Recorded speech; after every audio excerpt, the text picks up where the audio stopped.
Hey viewers! Hope you're all doing great. Before I start the story, tell me in the comments which country you're watching from and what time it is there. And if you enjoy my videos, don't forget to hit the like button and subscribe. There is a strange quiet in the old castle tonight. The kind of quiet that hums softly under the stones, as if the walls themselves remember something they are too old to tell.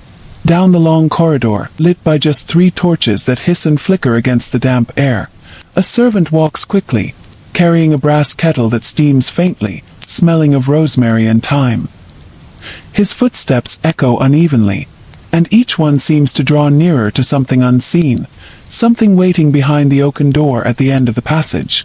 Inside, a wooden tub waits beside the hearth, the kind that leaks just a little around its bands but still holds enough warmth to soothe a man's bones.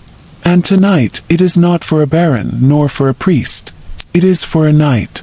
Sir Alaric of Dunmere has returned from the road, mud-smeared, blood-caked, smelling of horse sweat and iron. His armor is piled in the corner, a dull heap that still carries the faint reek of battle. He stands near the tub now, tall and tired, running one hand through hair that is stiff with dust. In the dimness, the servant bows and pours another kettle of hot water, and the steam rises in lazy curls, carrying with it the scent of the herbs that were steeped in the pot since morning. It was believed then, in the 14th century, that rosemary and thyme were more than just kitchen herbs. They were charms against sickness, against sin, even against nightmares. Monks in their cloisters burned sprigs of rosemary to cleanse the air. Noble ladies would hang bunches above the bed to keep the soul pure in sleep.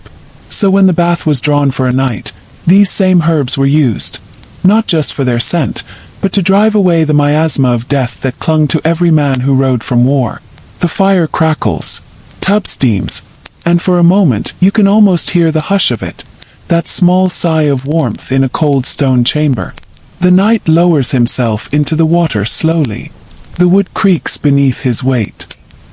His breath leaves him in a long exhale, and his eyes close, as though even that sound is too much effort. "More hot water?" the servant asks. Alaric only shakes his head. He has not spoken much since he returned. It is said that knights who survived too many campaigns carried something with them, not wounds of the body, but of the mind. The chroniclers wrote little about such things, yet they were known. Men who once charged with banners high would return and sit by the fire, staring into nothing, hearing the clash of steel where none was. Outside, the wind moves around the battlements like a whisper. Inside, the knight lifts his arm, still scarred where a sword had grazed the flesh weeks before. He watches the water turn faintly cloudy as the grime slips away, a swirl of earth and sweat, a whole journey dissolving into the tub. The servant takes a small piece of rough linen, the kind used for washing, and sets it beside him. He bows again as custom demanded, for a knight was still a lord even in his nakedness. In the Middle Ages, bathing was not a common act for every man. Peasants might wash hands or face, or stand in rivers when weather allowed, but a full bath, drawn indoors, heated, perfumed, was a privilege of rank. And yet, even lords seldom bathed often. Chroniclers in France noted that knights bathed perhaps a few times each year, unless sickness forced them to. It was believed the skin's pores, once opened by hot water, allowed illness to enter. To guard against this, they added herbs, oils, or wine, not for luxury, but for protection. The air in the chamber thickens with steam. The brass basin glows faintly near the hearth. On the table lies a loaf of coarse bread and a pitcher of small ale, a mild drink, safer than water, brewed for the servants but shared tonight by their master. Alaric opens his eyes. His gaze drifts to the sword propped against the wall, its edge still nicked. He thinks of the field outside Toulouse, where men screamed under banners once bright and proud. He remembers how the air smelled, not of rosemary but of rot. He dips his head, letting the warm water soak his hair. Droplets roll down his neck, tracing the marks of his mail coif. For the first time in months, he feels the ache in his body ease. Yet beneath it all, something remains. A strange heaviness, an unspoken tension, as if the warmth hides something colder still. Outside, a bell tolls midnight. The sound slides through the halls, through the thick air of steam, through the night's slow breathing.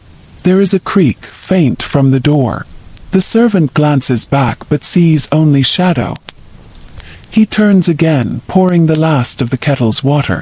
Sir Alaric's eyes open. "Did you hear that?" he asks quietly. The servant freezes. "Only the bell, my lord." Alaric stares toward the doorway, where the torchlight trembles. For a heartbeat, it looks as if something darker moves just beyond it. The shape of a man, or perhaps only the memory of one. He blinks. It's gone. He exhales and leans back. "I've been too long on the road," he murmurs. The servant nods, relieved, and goes to fetch the linen to dry him. But as the night sinks again into the water, that same faint sound, like a footstep on wet stone, echoes once more. He does not look up this time. Instead, he lets the sound blend with the sigh of the fire, the hush of the water, and the far-off tolling of the bell. Because tonight the bath is more than cleansing.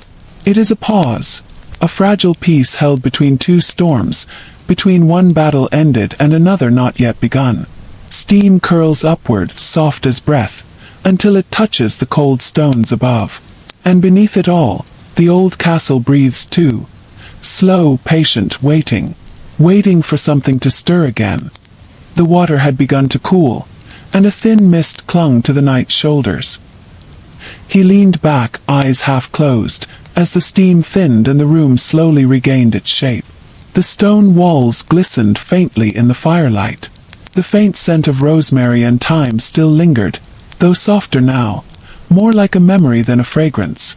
The servant knelt beside the tub, careful not to disturb his lord's silence.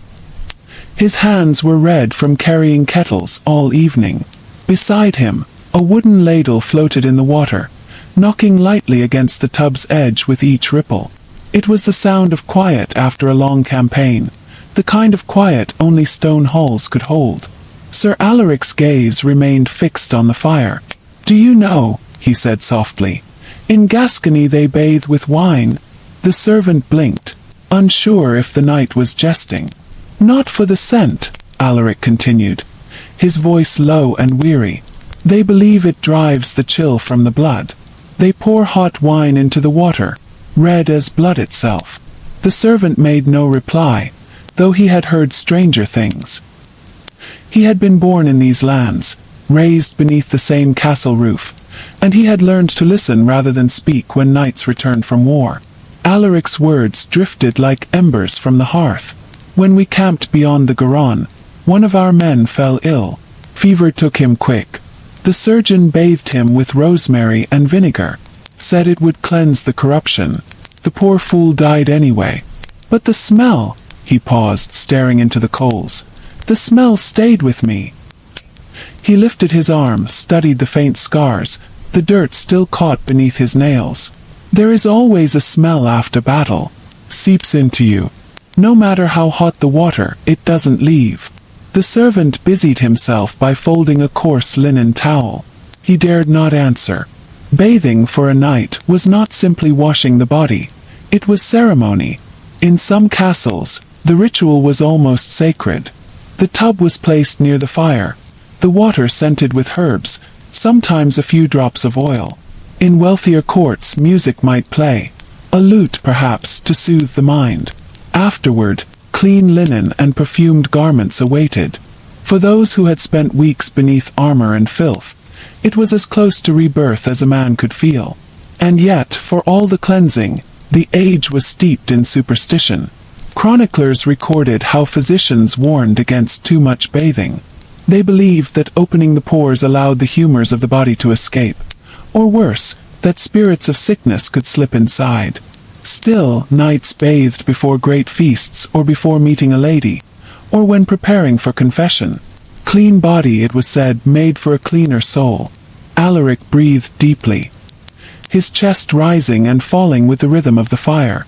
The steam had lessened now, but a faint shimmer still hung above the tub, curling and twisting into the dark corners of the chamber. Then, from beyond the door came another sound. Not the bell this time, but a slow dragging of metal against stone. The servant looked up, alarmed. "My lord!" Alaric tilted his head, listening. "The armory, perhaps," he said quietly. "They clean the blades late." But there was no other sound after that. Only the faint hiss of the cooling water. The servant nodded, uneasy, and busied himself with the kettle again, though it was empty. Alaric watched the flicker of fear in the young man's eyes. "You've never seen battle, have you?" "No, my lord," he said. "Only heard the priests speak of it." "Then keep it that way." Alaric's voice was firm, though the tiredness softened its edge. "It's not glory. Not as the songs say." He drew a slow breath. "They tell you that a knight's armor is his pride, that his sword is his honor. But they never speak of what happens after, when the armor comes off and all that remains is the stink of blood and the ache in your bones." He cupped his hands, let the warm water run through his fingers. This is the only time I feel like a man again." The servant nodded, unsure what to say. He had seen knights return before, limping, weary, their faces pale from fever. But Sir Alaric carried something different. His silence had weight to it, as though he had brought back a piece of the battlefield that clung to him still. The knight sank deeper into the water. The herbs floated around him, small green leaves that brushed against his skin. He remembered when his mother had once bathed him as a child after a fever. She had whispered prayers to Saint Roch for protection against plague. That same smell of rosemary had filled the small chamber, though the walls then had been wattle and daub, not stone. He could almost hear her voice now, low, humming, steady. Then another sound broke through, faint but distinct. Knock. Not from the door, but from beneath the floorboards. The servant froze. His eyes darted to the tub, then to the hearth. The sound came again, a dull, hollow tap, like something beneath the stones shifting in the dark. Alaric sat upright, water sloshing over the rim. "Who's below us?" "And no one, my lord," the servant stammered. "Only the old cellars." The knight stared at the floor, listening. The castle cellars were deep, built long before the tower above them. In winter they stored wine and salted meat there. In summer, cool air rose from the cracks between the stones. But tonight, the air from below felt colder. He rose slightly, the water sliding down his arms, glinting in the firelight. The sound had stopped. "Fetch a torch," he said. The servant hesitated. "My lord, it's late." "Do as I say." The young man obeyed, crossing the chamber quickly. The torch hissed when lifted from its bracket, scattering small sparks. The knight stepped from the tub, water dripping from his body. He reached for the linen, wrapping it loosely around his waist. His feet left wet prints on the stone. He crouched near the floor where the sound had come. The torchlight wavered, throwing long shadows. Between two of the flagstones, a thin line of moisture glistened, as if the stone had sweated. He pressed his hand to it. "Cold," the servant whispered. "The stones shift sometimes when the fire's hot. My father said." But Alaric was no longer listening. His eyes were on the faint scratch marks near the edge of the slab. "Get the prying iron," he said quietly. "From the hearth." The servant hesitated, glancing toward the tub, the half-cooled water still steaming faintly. "Now." "Yes, now." He obeyed, handing the knight the iron. Alaric wedged it between the stones, and with a slow, heavy sound, the slab lifted. Not much, just an inch, enough for a cold breath of air to escape. The smell that followed was not earth or wine cellar air. It was older, damp and metallic. Alaric looked down into the dark gap, his face half lit by the torch. "There's space beneath," he murmured. The servant swallowed hard. "What kind of space?" The knight's voice was barely above a whisper. "A hollow one." He leaned closer, listening. And for a heartbeat, faint and far below, there came another sound. Not stone. Not water. Sigh. The sigh that drifted up from beneath the flagstones was so faint that, for a moment, Alaric wondered if it had come from his own breath. But then it came again. A whisper of air that rose like something exhaled by the earth itself. The torch flickered as if startled by it. The servant clutched his tunic. "My lord, maybe it's the wind from the cellars." "There is no wind in stone," Alaric said softly, his voice steady but low. "Bring the light closer." The young man hesitated, then obeyed. The orange glow fell into the gap. The hollow beneath was black and uneven, not the neatly carved stone of the cellars but rough, ancient rock. Moisture gleamed along the edge like the sweat of the castle's bones. The knight's fingers tightened on the prying iron. His heart thudded once, sharply. Beneath the tub, beneath this chamber built for comfort and heat, something cold waited. Something older than this tower. He crouched lower, listening again. Only silence now. But silence in an old place could be deceitful. "Fetch another torch," he ordered quietly. "And a rope." The servant's voice trembled. "You're not going down there, are you, my lord? It might be sealed for a reason." Alaric's eyes did not leave the opening. "A knight fears no darkness." He said it like an old saying, one drilled into him since youth, though tonight it rang hollow, almost like a prayer against his own hesitation. As the servant ran for the supplies, Alaric sat back on his heels, the towel still wrapped loosely around his waist, his skin cooling in the open air. He stared into the hollow until the water on his shoulders began to dry. Castles in those days were layered like memories, each century building upon the bones of the last. Beneath the newer keeps, there often slept old walls, older rooms, sometimes even older faiths. The Normans had built upon Saxon ruins, the Saxons upon Roman stones, and the Romans upon things they themselves did not understand. Every stone tower was a kind of palimpsest, one life written over another, and another still beneath it. And sometimes the earth remembered. When the servant returned, panting, Alaric took the second torch and lowered it toward the gap. The light revealed a narrow opening leading into a shaft, not a passage made by men but a natural fissure widened long ago. The stones around it were scorched, as if fire had once touched them. Alaric set the torch in an iron holder near the floor. He stood, his bare feet leaving damp marks, and went to his armor piled near the hearth. He lifted his sword from its resting place. Even now, washed and oiled, the weapon carried the faint brown edge of dried blood. He wiped it once with a cloth, then held it steady in the flickering light. The servant spoke softly. "Should I wake the steward?" "No," Alaric said. He'd only order it sealed again. Whatever lies beneath this chamber has been forgotten long enough. He lowered himself to the edge of the opening, the rope tied around his arm. The servant held the other end, trembling. "Hold fast," Alaric said. "If the floor gives, you'll hear me call." "Yes, my lord." The knight swung his legs into the gap, his muscles tensing as his feet sought purchase. The cold air rushed up like a breath against his chest. He descended a little, the torchlight following him, painting his form in gold and shadow. Below him, the narrow fissure opened into a small chamber, its walls slick and dark. His feet touched earth, not flagstone but soil damp with centuries of forgotten water. He stood still, the rope taut above him. The torch in his hand sputtered, then steadied. He was in a space no larger than a small chapel. The air was heavy with the scent of mold and old iron.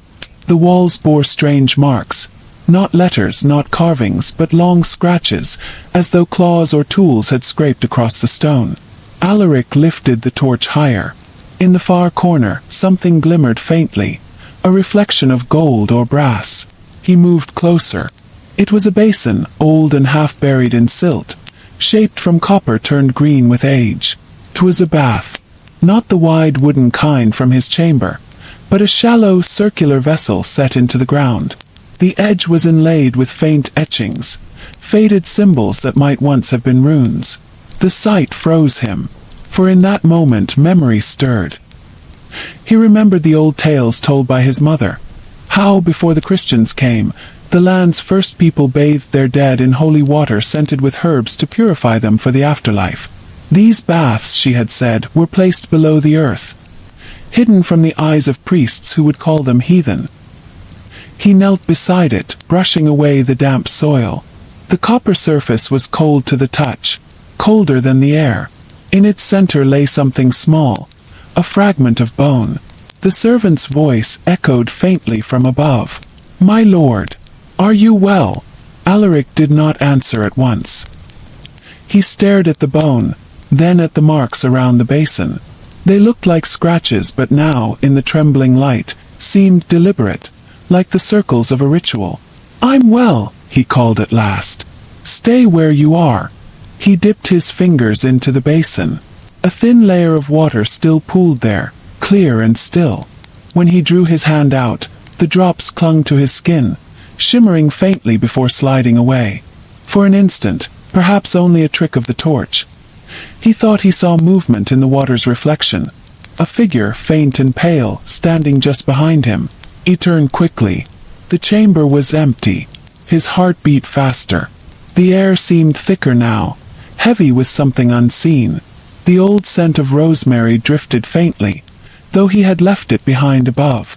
"Who's there?" His voice echoed off the low ceiling. Nothing. Only the drip of unseen water. He swallowed, forcing calm. "It's only the dark," he told himself quietly. Yet part of him, the part that had faced men dying in mud, the part that had stood at dawn waiting for the first trumpet of battle, felt something stir that was not fear but memory.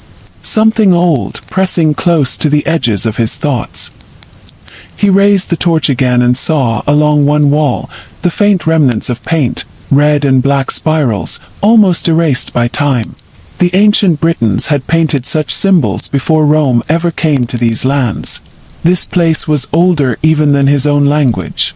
Above, the servant shifted nervously. "My lord, please, come back up." "Not yet," Alaric murmured. He took another step, then another. The floor sloped downward slightly, leading toward a dark alcove. As he reached it, the torchlight revealed another object. A rusted helm, half buried in dirt, its shape strange. Not Norman, not Frankish. And beside it, carved faintly into the stone, were two words in Latin, old and nearly unreadable. Purga corpus. Cleanse the body. A chill passed through him. This was no ordinary cellar. He turned, looking once more at the basin, at the marks, at the faint shimmer of the water. The sigh he had heard before seemed to echo again, this time rising from the basin itself. Soft, almost human. He took one slow step backward, the torch trembling in his hand. And then, from within the water, a ripple formed. Not from falling dust. Not from his movement. Something below had moved. The ripple widened. It rolled outward across the basin like a slow heartbeat, disturbing the thin layer of dust and settling water that had lain untouched for centuries. Alaric froze, torch held high. The flame quivered, sending long, restless shadows sliding across the chamber walls. He took another step closer, careful not to make a sound. The air grew heavy, damp, almost metallic in his throat. There should not have been water moving down here. The basin was ancient, sealed beneath stone, its last prayer spoken long before his time. Yet there it was, rippling, faintly breathing. Alaric leaned in, the orange light washing across his face. The water stilled, glassy once more. He could see his own reflection, pale skin, eyes shadowed, the towel still clinging to his waist, his hair damp and curling at the edges. For a moment, he almost laughed at himself. Too long on the road. Too little sleep. Even the bravest men see things when their minds grow weary. And then, there it was again. A second ripple, deeper this time. And in the heart of it, something pale moved. Not bone, not reflection. Flesh. Alaric staggered back. The torch wavered violently, brushing against the low ceiling. A shower of sparks fell across the basin. The water hissed. The pale shape vanished beneath the ripples. "Lord, preserve me," he whispered, the words barely sound at all. Above him, the servant's anxious voice echoed faintly down the shaft. My lord. Speak, I beg you. Alaric swallowed. Keep hold of the rope. He crouched once more beside the basin, his breathing shallow. His hand trembled as he reached toward it. The copper rim was slick with condensation, though the air was cold. He drew the torch closer. The surface cleared. Only still water again. A silent, perfect mirror.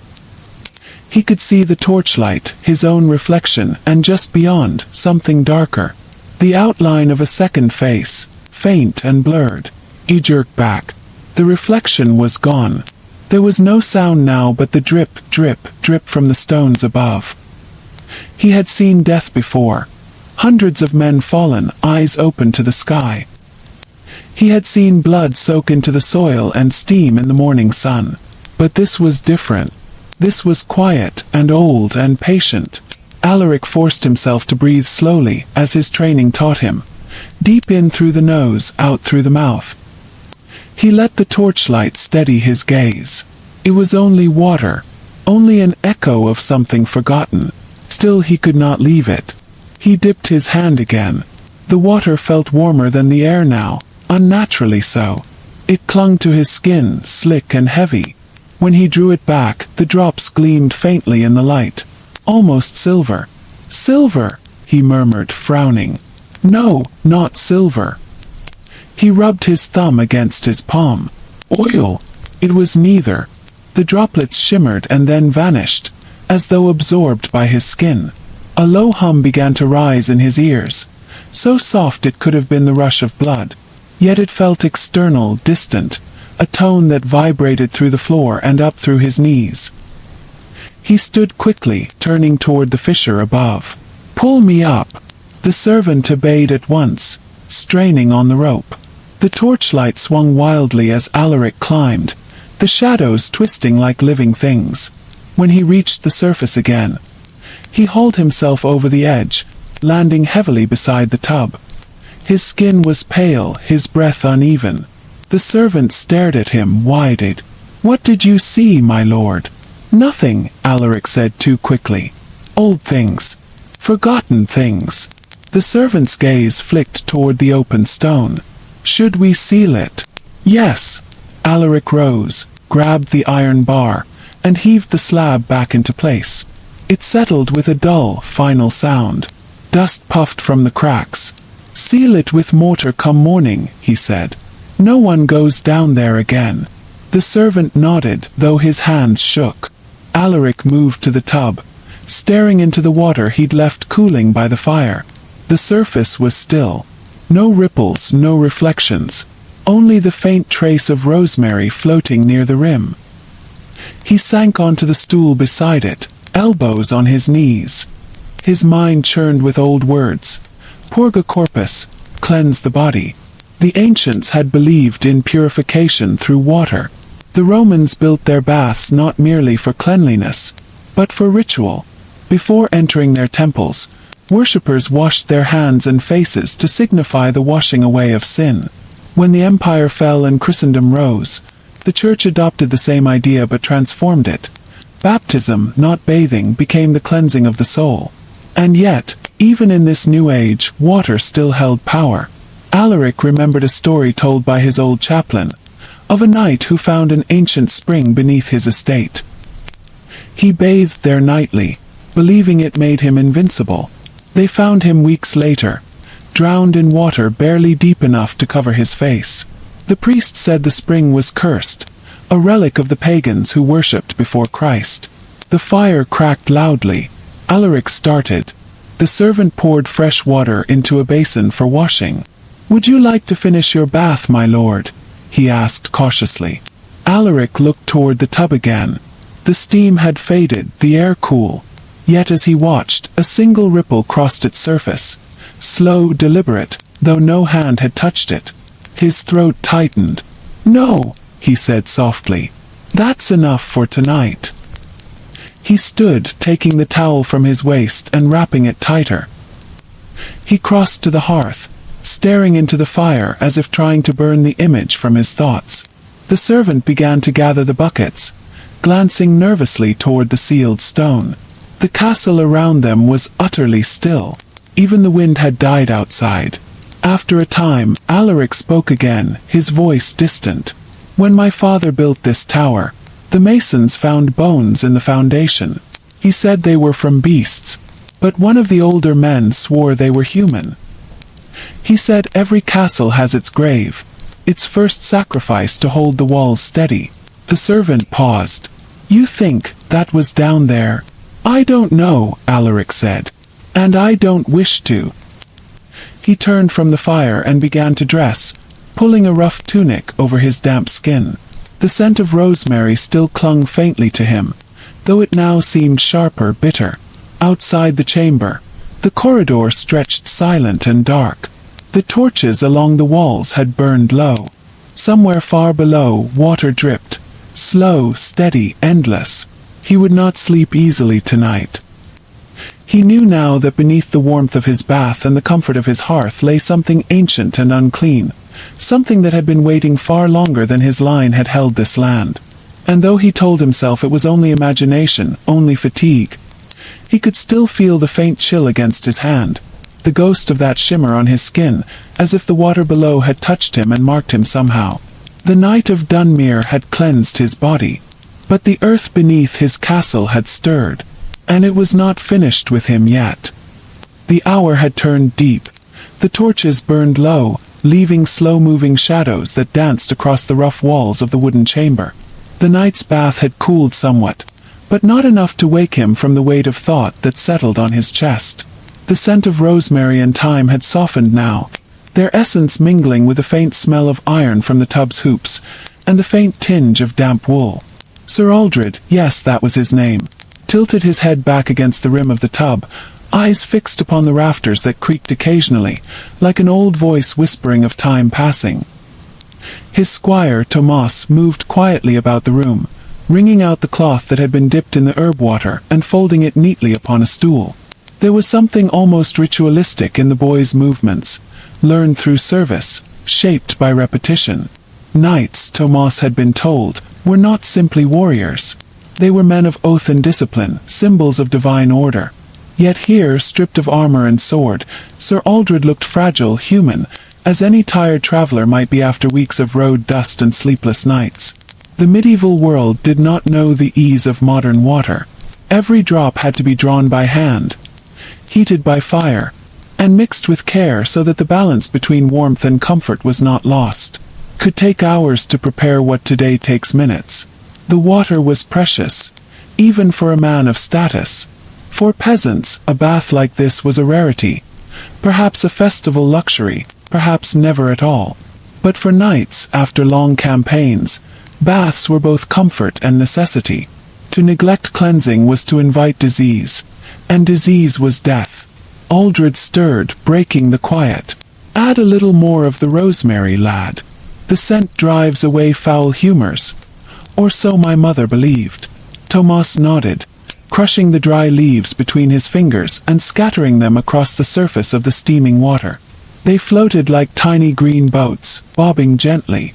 A faint mist rose, perfumed, and for a moment, Aldred could have sworn he was back in his childhood home in Kent, the scent of herbs, the crackling hearth. His mother humming softly as she ground lavender for the linen chest. Outside, the night air pressed against the shuttered window. Beyond those wooden walls, a faint wind sighed through the trees, carrying with it the far-off murmur of the stables, the snort of a horse, the shifting of hooves. The world went on, unaware of the small ritual unfolding here, the slow unwinding of a man who had worn steel too long. In medieval England, bathing had never been only about cleanliness. It was believed to cleanse the soul as well as the body. Monks often recommended warm water with sage or chamomile to purge melancholy vapors, and physicians spoke of balance, of humors that must not grow too cold or too hot. There was even a sense of confession in the act. As the knight washed, he was, in a way, absolving himself. The sponge, a simple tool made of wool cloth and tied with twine, was passed over scarred skin. Old wounds from justs, new scratches from thorns, and the faint white lines of swordplay that had nearly taken his life. Each mark was a memory. Each carried a story Tomas would never hear. "Do you believe," Aldred asked suddenly, his voice low. That a man may wash away more than dirt? Tomas looked up, puzzled. My lord, that sins can be carried off in the water. That when it drains, they go with it. The boy hesitated. He was young, perhaps 14, and faith came to him as easily as breathing. Father Gregory says confession does that, not bathing. Aldred smiled faintly, eyes closing again. But sometimes water feels kinder than priests. There was silence again, the kind that hums between two souls who understand more than they can speak. Through the walls, faintly, the toll of the church bell marked Compline, the last prayers of the night. The knight made the sign of the cross without thinking, a reflex born of years, then drew a deep breath. He thought of the battlefield, of mud thick as blood, of rain that had fallen for 7 straight days until every tent was soaked and every wound turned foul. Men had died not from swords, but from fever. A bath then would have been salvation. Yet here he was now, alive with clean water and warmth, and still there was something uneasy in his chest. Tomas fetched a wooden ladle, scooped water, and poured it slowly over his master's hair. It cascaded down, glinting in the candlelight like melted amber. The scent of thyme deepened, heady and comforting. In those days, knights often used herbs as much for symbolism as for scent. Rosemary for remembrance, thyme for courage, lavender for purity, mint for freshness of mind. Each had its purpose. Each carried a whisper of belief. The bath itself became a quiet ceremony. A moment when a warrior set aside his sword and entered something gentler, something close to peace. But even peace in those times carried shadows.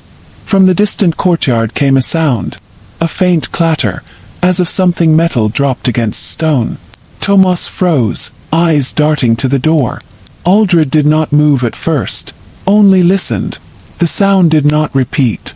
Likely a stable hand, Aldred murmured. Do not let your imagination turn ghosts into men. Yet as the night pressed on, both of them felt it. That slight shifting of the air, that prickling awareness that they were not entirely alone. The water had cooled enough that faint wisps of steam now lingered close to the surface, curling like breath. Aldred leaned forward, resting his arms on the edge of the tub. Fetch the towel, lad, he said softly, and draw the curtain. We'll not let the night watch us.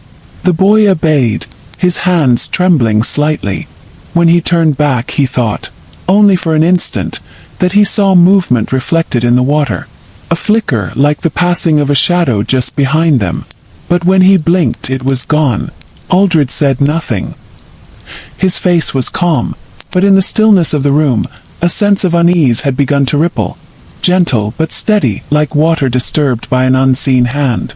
The knight reached for his towel, stood slowly, the candlelight running down his shoulders in glimmering lines. The tub creaked under the shift of his weight. Tomas turned away to give him privacy, but his mind stayed fixed on that strange reflection. Outside, the wind sighed again, and from somewhere, perhaps the corridor, perhaps only imagination, came the faintest echo of footsteps, too soft to be sure. Then all was still. The herbs floated on the surface of the water, drifting toward the edge where the faint ripple had begun. And in that moment, as the candle flickered low, the bath no longer felt like sanctuary. It felt like something waiting. Tomas stood still. His breath held so tightly in his chest that the world seemed to narrow to the sound of his heartbeat. The soft light of the candles trembled with the faint stir of wind sneaking through a crack in the shutter.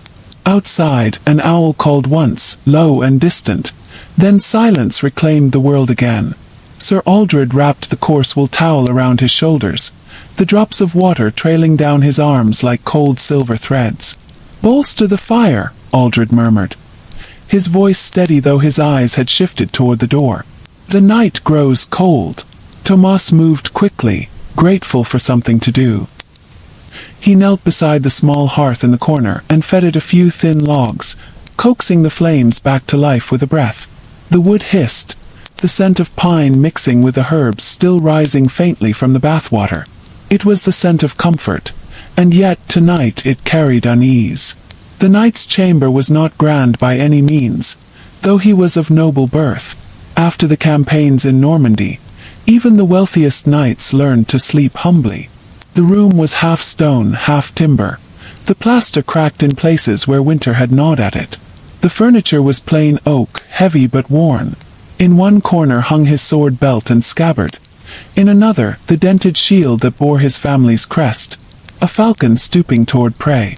Sir Aldred stared at it for a moment, lost in thought.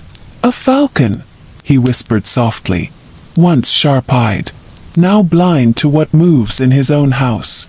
"My lord." Tomas turned, startled by the tone. "Nothing," Aldred said quickly, lifting a hand. "Only an old man's rambling."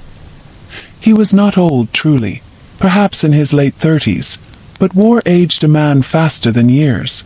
The lines about his eyes spoke of nights without rest, and the small tremor in his right hand, barely visible, was the gift of a sword blow long ago. Yet even now, standing in the dim glow of the hearth, wrapped in the fading warmth of his bath, there was something unyielding in him. Tomas fetched the knight's linen shirt, holding it open for him to slip into. The boy's hands brushed the faint scars that crisscrossed Aldred's back, one long and deep, still pale from healing. "From Poitiers," Aldred said quietly, as if reading the boy's thought. "A French pike caught me there. The water burns against it still. I've heard Father Gregory say that old wounds ache when spirits pass by," Tomas offered hesitantly. Aldred smiled faintly. "Then I've been haunted since I was 20. He reached for his sword, not to draw it, but to rest his hand upon the hilt. A habit, half memory, half prayer. The weight of steel, even sheathed, seemed to calm him. He glanced toward the bath once more. The water had gone utterly still, dark and glassy. The herbs floated at the surface like a wreath laid upon a grave. "Do you know," Aldred said after a pause, "in my father's time, a knight's bath was not only for washing. Before a man was dubbed, he would bathe the night before. Purification, they called it. He would confess, pray, and fast. The bath was symbolic. The body cleansed before the soul took on knighthood." Tomas nodded, eager to listen, his fear softening beneath curiosity. "The water," Aldred continued, "was often mixed with rosemary for remembrance of vows, thyme for courage, and myrrh for sacrifice. Then he would put on a white tunic and keep vigil all night before the altar. Only at dawn would he take up his sword again. A ritual of rebirth." He smiled faintly. "I sometimes wonder if we should not do it again. Not for honor, but for peace." The boy frowned. "Do you mean to wash before sleeping?" Aldred chuckled softly. "Perhaps. Or perhaps to wash before dying." The wind moaned faintly through the shutters again, and the candle nearest the tub flickered out, leaving a thin trail of smoke that spiraled upward like a ghostly ribbon. Aldred's gaze followed it. Something in the stillness of the air changed then. He felt it. Not sound, not sight, but presence. He turned sharply. "Tomas," he said quietly, "did you bolt the outer door?" "Yes, my lord. Before I filled the last bucket." Aldred's hand moved from the sword's hilt to its grip now, though he did not yet draw it. His voice stayed calm, measured.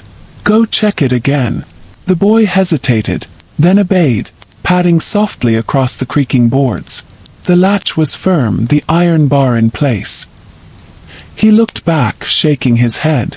"It's fastened, sir." "Good," Aldred murmured. But his eyes stayed fixed upon the dark corner near the bath. A faint drip echoed, one drop falling from the edge of the tub, then another, low, rhythmic. Tomas followed his master's gaze and saw it. The water, though untouched, rippling outward in tiny concentric rings, as if something beneath the surface had stirred. He stepped back, his throat dry. "It's only cooling, my lord. The wood creaks. The water moves." "Perhaps," Aldred said, though his tone betrayed doubt. He crossed to the tub, bent slightly, and watched the reflection of the candlelight waver on the water's surface. For a moment, his own face stared back, tired, lined, human.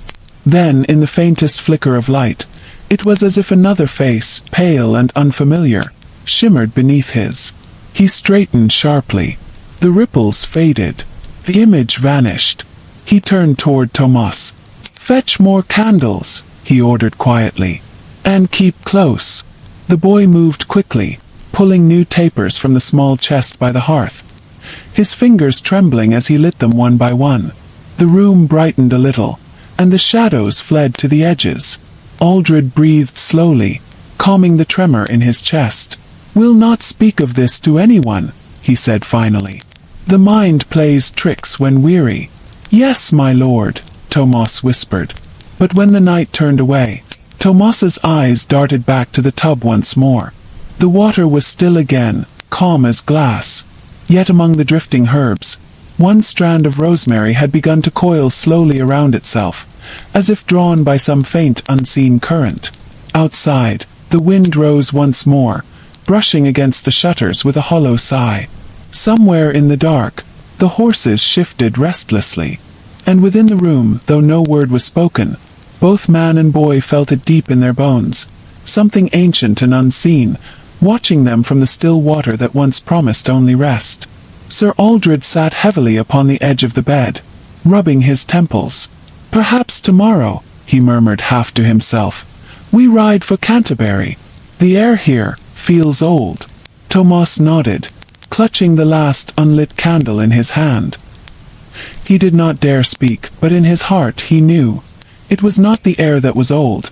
It was something else, something that had waited long before they came. The hearth crackled once, sending a burst of sparks into the dim light. The shadows danced across the walls like figures of memory, and the faint smell of time lingered, sharp and earthy, an anchor to the living in a night that had begun to whisper of the dead. The fire's glow had dulled to embers by the time the moon reached its height. In the corner of the room, the wooden tub sat in half-shadow, its surface dark and still. Sir Aldred had lain down on his pallet, though his eyes remained open. Sleep, when it came after battle, was rarely kind. Tomas had settled on a rush mat near the hearth, wrapped in a coarse blanket. For a while there was peace, the faint crackle of dying wood, the rhythmic sigh of the wind against the shutters. But then the sound returned. Rip, rip, slow and deliberate. Tomas stirred, raising his head. He thought perhaps the water was simply cooling, shrinking the tub staves and letting it leak. But no, the tub was sound. The sound came from within. Each drop landed in the same measured rhythm, as if some invisible hand were counting time. "Sir," Tomas whispered softly. Aldred did not stir. His breathing was steady, yet faintly troubled. The boy waited, his eyes fixed upon the tub, his pulse quickening. Then he saw it, the faintest ripple, spreading across the surface. The moonlight from the window caught it like silver thread, moving outward from the center. He rose slowly, his bare feet soundless on the wooden boards. Each step felt heavier than the last, as if the air itself thickened. When he reached the edge of the tub, he peered in. The herbs had darkened, sinking to the bottom, but the water still carried the faint shimmer of candlelight. For a long moment nothing moved. Then, he blinked. There, beneath the surface, something pale shifted, like a hand brushing upward before sinking again. Tomas gasped and stumbled backward, knocking into the stool. It toppled with a clatter. Sir Aldred jerked upright, eyes wide. "What is it?" "The water, my lord, it moved." Aldred rose at once, his hand finding his sword. The room filled with the sound of steel drawn from leather, that low whisper of danger. He stepped forward, his shadow stretching long across the floor. The tub sat innocent and still, yet the scent in the air had changed. The warm sweetness of herbs was gone, replaced by something colder, damp, metallic, almost like earth after rain. "Tomas," Aldred said quietly, "bring the lamp." The boy obeyed, lifting the small oil lamp from its hook by the hearth and carrying it carefully forward. The flame quivered, throwing gold light across the dark water. The knight leaned close, sword in hand, studying the reflection. Nothing, only his own face, and the faint steam rising from the cooling bath. "Your eyes play tricks, lad," he murmured, though doubt hung in his tone. You've worked hard today. I swear it, sir, Tomas whispered. There was movement, something pale just beneath. Aldred's voice softened. Perhaps your own reflection. Or perhaps, he trailed off. No matter. Douse it. But, do as I say. Tomas hesitated, then lifted the small bucket and began to ladle the water out, pouring it onto the rushes by the wall. The sound of it was strangely loud in the stillness, each splash echoing like the whisper of unseen voices. When the tub was nearly empty, Aldred sheathed his sword. There. Now even ghosts would find no rest in it. He turned toward his bed once more, weary now, though unease still lingered like a shadow in his chest. Tomas lingered by the tub, looking down into its hollow base. Only a thin film of water remained, glinting faintly in the lamplight. He thought he saw something etched faintly on the wood. Letters, perhaps, or scratches worn by time. Sir, he said softly, there's something carved here. Aldred frowned, coming closer. Together they bent over the tub, tracing the faint lines. They were words indeed, though old and worn, written in Latin. Aldred's lips moved as he read. Corpus purgator, anima memineret. The body is cleansed, he translated quietly, but the soul remembers. He exhaled slowly. Strange motto for a bath. Who would carve that? Tomas asked. Whoever made it, Aldred replied. Perhaps a monk, or perhaps someone who bathed too often in regret. He forced a faint smile, but the words lingered in the air like the echo of a bell long after it has tolled.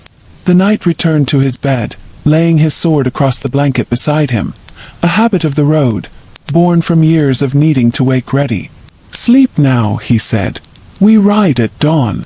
Tomas nodded, lying down again near the dying fire. The warmth had faded from the room, replaced by a cool that felt almost alive. For a long time he watched the empty tub. In the weak lamplight, its wooden surface gleamed faintly, like skin just beneath the surface of water. He turned his face toward the hearth, trying to will himself to sleep. But before his eyes closed fully, he thought he heard it again. A faint drip, though the tub had been emptied. And somewhere beyond the shuttered window, a horse in the stable whinnied sharply, as if startled awake. The knight sat up at once, his instincts honed by battle. He listened. The wind had fallen still. The air outside hung heavy. Tomas, he said quietly. The boy stirred. Yes, my lord. Stay close. Aldred rose, crossing to the window. He unlatched it, pushing it open just enough to peer into the courtyard below. Moonlight spilled over the cobblestones, pale and cold. Everything was motionless. The empty trough, the silent well, the row of sleeping horses. But near the far wall, where the shadows deepened, something glistened faintly. A puddle, though it had not rained. Aldred's gaze lingered there. The surface shimmered, still and perfect, like another bath waiting. He closed the shutter and turned back to Tomas. Sleep, he said again, though neither of them could. The night passed slowly, in breaths and heartbeats. When dawn finally crept through the cracks, its light fell pale across the floor. The tub sat as it had before, harmless and old. Yet when Aldred bent to inspect it once more before their departure, he found something that stopped his breath. The thin layer of water he thought gone had returned, only an inch deep, clear and calm. But floating upon it, as if freshly placed, was a sprig of rosemary. Tomas's voice trembled. You emptied it, sir. I saw you. Aldred said nothing. He looked at the herb, then at the faint Latin carving below it. The body is cleansed, but the soul remembers. He closed his eyes. Pack the horses, he said softly. We leave now. The morning broke gray and thin, like an old parchment stretched over the sky. Mist hung low across the courtyard, veiling the stable roofs and softening the world into silence. Tomas moved quickly, his breath forming small clouds in the cold air as he tightened the saddle straps.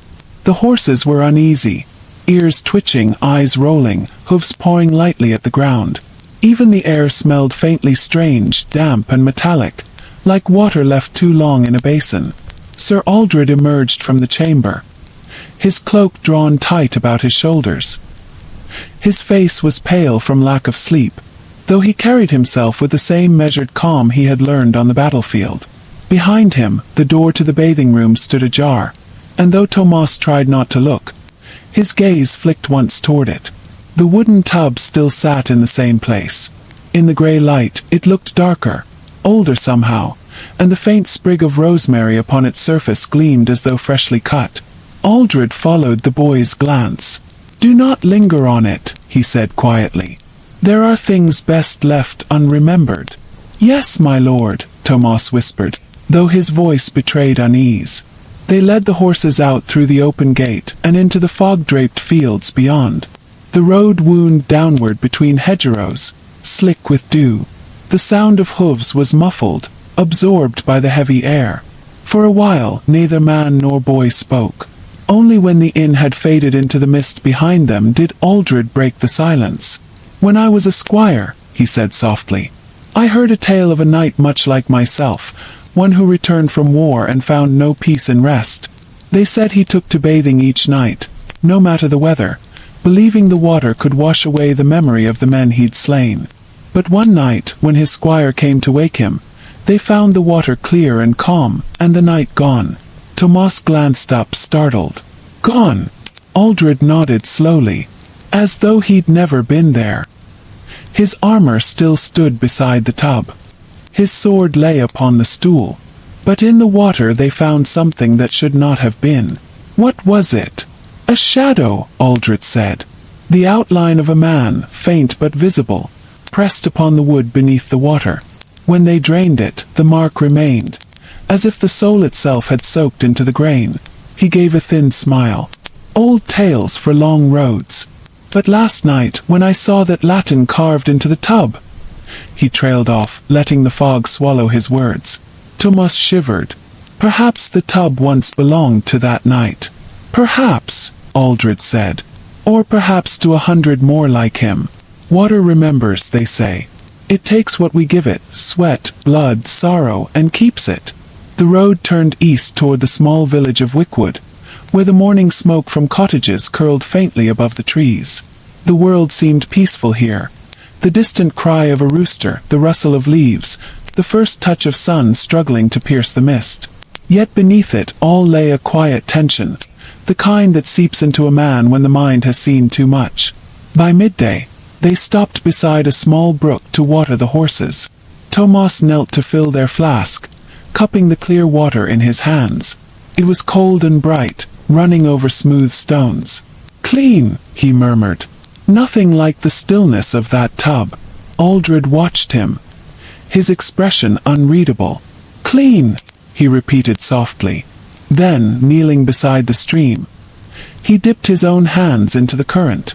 The shock of cold bit deep, stinging his skin awake. He rubbed his palms together slowly, watching the rivulets run between his fingers. "In Normandy," he said quietly, "we had a saying, 'The river forgives what the basin remembers.'" Tomas tilted his head. "What does it mean?" "That moving water forgets," Aldred said. "It carries sin away. Still water, like in a bath, keeps it."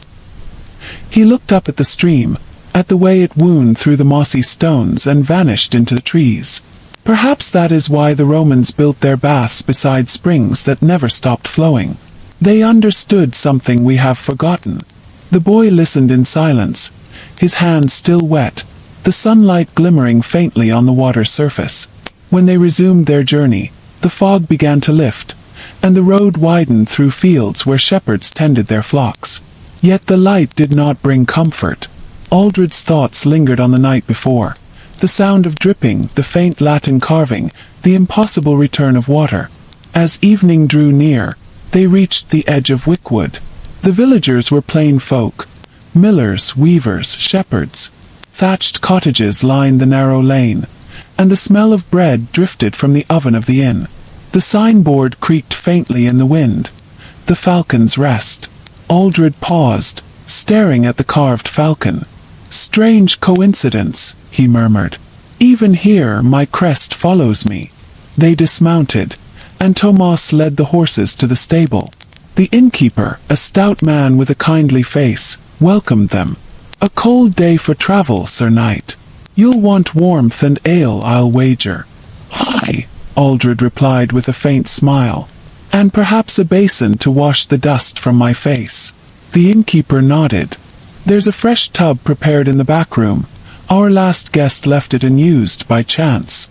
Aldred's smile faded. Unused? So my wife swears, the innkeeper said, cheerful and unknowing. We keep it filled for passing travelers. You're welcome to it. Tomas felt the blood drain from his face. Sir. Aldred raised a hand gently. It's all right, lad. Not all tubs hold ghosts. He turned to the innkeeper. Thank you. A meal first, perhaps. They sat by the fire, eating in silence. Yet as Aldred lifted his cup, he caught the faintest scent rising from the steam. Rosemary. He froze. The innkeeper noticed his hesitation. Aye, we steep herbs in the ale sometimes. Old custom. Keeps the cough away. Rosemary? Aldred asked quietly. The man chuckled. Among others, thyme, sage, whatever grows fresh. Aldred nodded slowly, setting the cup down untouched. When they were shown to their room later, Tomas hesitated at the doorway. Sir, he said softly, perhaps we should not bathe tonight. Aldred gave a tired smile. You think me haunted? I think the water is, the boy whispered. The knight's eyes softened. Then we'll face it together if it comes. He moved toward the chamber. Inside, a wooden tub waited in the corner, half filled with warm water. The herbs floated lazily on the surface. The air smelled of thyme and rosemary. Aldred exhaled, his shoulders heavy with weariness. Strange world, Tomas. Wherever we go, the scent follows. He reached out, running his fingers across the water's surface. It was warm, real, ordinary. And yet, when he drew his hand back, tiny drops clung to his fingertips, glimmering faintly as though reflecting not the firelight, but something deeper. He stared at them a moment, then whispered to himself, almost inaudibly, the body is cleansed, but the soul remembers. And behind him in the quiet, Tomas thought he heard the faint sound of water dripping once more. The water had cooled slightly, and yet Sir Aldrich remained still, as if trapped between the steam and the silence. A faint ripple shivered through the surface when he moved his hand, and the lantern light danced with it, flickering over the wooden beams and his thoughtful face. There was a strange comfort in this dim glow, the sort of comfort that came not from peace but from weariness finally allowed to breathe. Outside, a night breeze sighed through the cracks in the shutters. The scent of rosemary still clung to the air, mixed now with damp linen and the faint trace of ash from the brazier. Brother Odo's footsteps echoed from the hallway, slow, deliberate, carrying the weight of someone who never hurried even when time was short. You linger long tonight, the monk's voice came softly from the doorway. Too long, perhaps, for a man who must ride at dawn. Sir Aldrich did not turn. The road can wait a little, he murmured. The dirt of it stays longer than one might wish. Brother Odo entered, holding a clean wool robe folded neatly across his arm. His eyes, pale and tired, studied the night with something between pity and understanding. There are stains no water will lift, he said, setting the robe upon the stool. You know this. Aldrich's jaw tightened. He did know. He had seen blood turn water pink more times than he cared to recall. Sometimes it was his own. More often it was another's. Someone who had stood too long in his way or too close to his mercy. The monk took up a ladle and poured warm water slowly over the knight's shoulder, whispering a psalm under his breath. The water traced pale streams down Aldrich's arm, carrying away the scent of horse and sweat, of iron and travel. Does the Holy Land still trouble your dreams? Odo asked quietly. Aldrich gave a humorless laugh. If only they were dreams. I think of the dust before I sleep, the sound of arrows before I wake. And sometimes, he paused, sometimes I can still hear the singing, the men who thought dying with a prayer would keep their souls clean. Brother Odo dipped the ladle again. And yours? Is it clean, Sir Knight? I wash, Aldrich said simply. Every time I wash. And still I do not know. The silence that followed was heavy but not unkind. Only the small splash of water broke it. The knight leaned back, resting his head against the edge of the tub, eyes half closed. Through the walls, faint music drifted from the hall beyond. The echo of a lute played by one of the younger squires, a tune old and melancholy. It wound through the corridors like a memory, stirring something almost tender within the knight's chest. "Do you ever bathe?"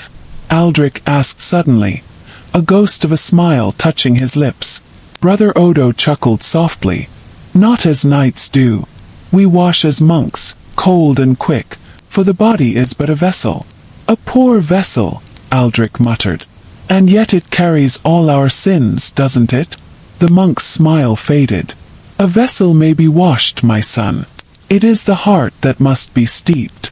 For a moment, the two men simply listened to the soft drip of water, the quiet crackle of the brazier. Then Odo rose and moved toward the small shelf where herbs hung drying in bundles. His fingers brushed over the sprigs of thyme, mint, sage. "In the old days," he said, "men believed these leaves could cleanse the soul as well as the skin. Perhaps they were not wrong. When you breathe them, you breathe something of the earth itself, something that remembers what we have forgotten." Aldrich watched him work, mesmerized by the simple rhythm of his hands. The world beyond the abbey's walls felt distant, almost unreal. The wars, the banners, the oaths, all faded in the face of this small ritual, this act of washing. When the monk stepped away, Aldrich noticed something odd upon the shelf. Among the herbs hung a small leather pouch, sealed with wax and marked by a faded sigil. It was old, perhaps older than the abbey itself. "What is that?" Aldrich asked. Brother Odo hesitated. His eyes flicked toward the pouch and then back to the knight. "A relic," he said carefully. "Left by a man not unlike you, a crusader long ago. He brought it from Jerusalem and bade that it never be opened." Aldrich frowned. "And yet it hangs here, above the bath." Odo nodded. "He believed it would purify the water. Or so he said." The knight's gaze lingered on the pouch. The sigil, half worn away, seemed familiar, though he could not place it. Something in the design, a cross entwined with a serpent, stirred unease in his chest. "Do you believe in its power?" he asked quietly. The monk gave a slow shrug. "Belief is the bath we never leave, Sir Aldrich. We steep in it, whether we wish to or not." For a long time after, neither spoke. The monk tended the brazier, feeding it a little more coal. Aldrich sank deeper into the water, letting the herbs drift around him like soft ghosts. His muscles loosened. The ache of the saddle and sword arm faded. But the air in the room had changed. It was still warm, still scented with rosemary and thyme, yet there was something else now, something faint but unsettling. A sweetness, almost metallic. He opened his eyes. The pouch on the shelf swayed gently though no breeze passed through. Brother Odo noticed it too. His lips moved in a quick prayer, almost soundless. Then, as though sensing Aldrich's thoughts, he said, "It is better not to question what keeps us clean, my son." Aldrich wanted to ask more, but a sudden weariness claimed him. His eyelids grew heavy, his breath slowed. The steam blurred the room into soft edges. The monk's voice seemed distant now. "Sleep if you must.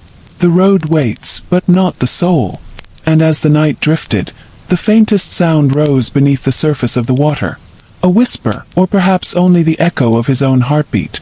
Yet for an instant, he could swear it spoke his name. Sir Aldrich's hand twitched toward the hilt of a sword that was no longer there.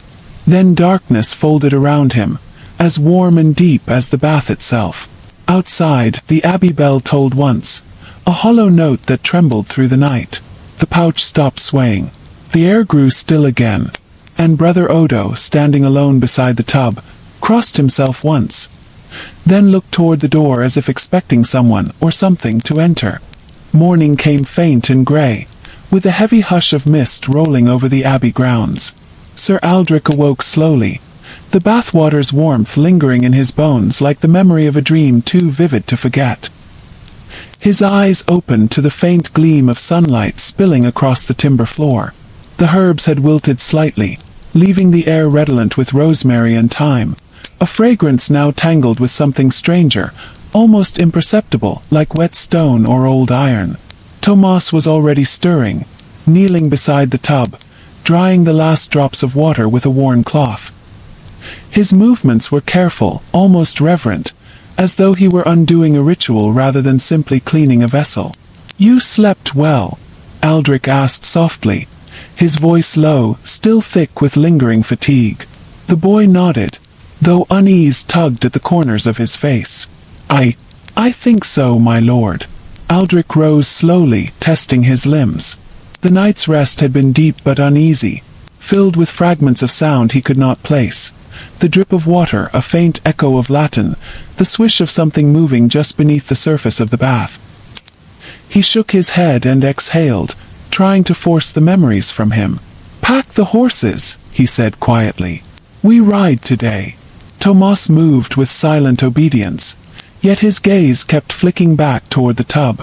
There was a lingering tension in the boy, a shadow left behind by the still water, the herbs, and the memory of the night's strange disturbances. Aldrich dressed with deliberate slowness. Linen tunic, surcoat, and the familiar leather jerkin, softened and cracked with years of use. He tied his sword belt around his waist and checked the hilt's balance. His hand lingered there for a moment, recalling the sensation of the bath, the cool touch of water, the weight of the past pressing in like the faint echo of a ghost. He glanced toward the tub one last time. Its surface now lay flat and calm, nothing moving. And yet, in that calmness, he sensed a memory embedded in the wood. Something patient, lingering, waiting for those who were willing to see it. Outside, the abbey grounds were silent. The stables murmured faintly with the stirrings of horses and their keepers, but the mist muffled every sound, transforming familiar surroundings into something liminal, almost otherworldly. Aldrich mounted slowly, each movement careful and precise.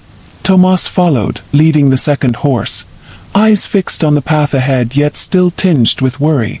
The road from the abbey wound through thick woods, damp with fog. Each hoofbeat echoed softly against the moist earth. The air smelled of pine, moss, and wet soil, a stark contrast to the perfumed warmth of the bath from which Aldrich had risen. "Do you think it will follow us?" Tomas asked quietly.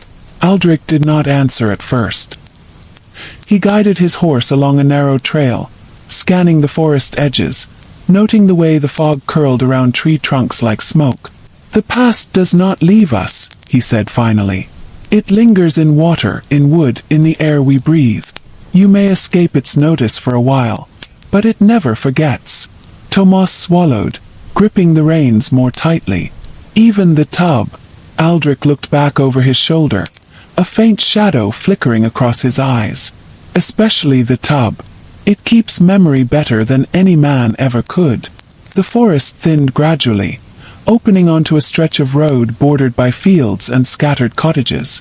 Smoke rose from the chimneys in thin threads, blending with the dissipating fog. Children ran along the paths, chasing chickens, their laughter crisp and sharp. Dogs barked from a distance, and the smell of cooking fires drifted toward the travelers. Yet the calm of the village could not dispel the unease lingering in Aldrich's chest.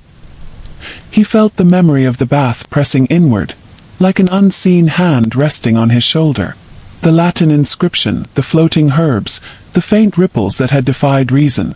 Each detail etched itself into his mind as if carved in the very fibers of his memory.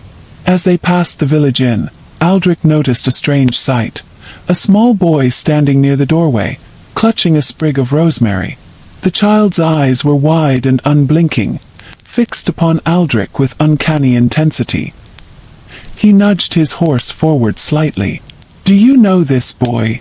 Tomas asked, following his gaze. "No," Aldrich murmured. But the instinctive caution of a soldier rose in him. There was something odd in the boy's stance, in the way he held the herb like a talisman.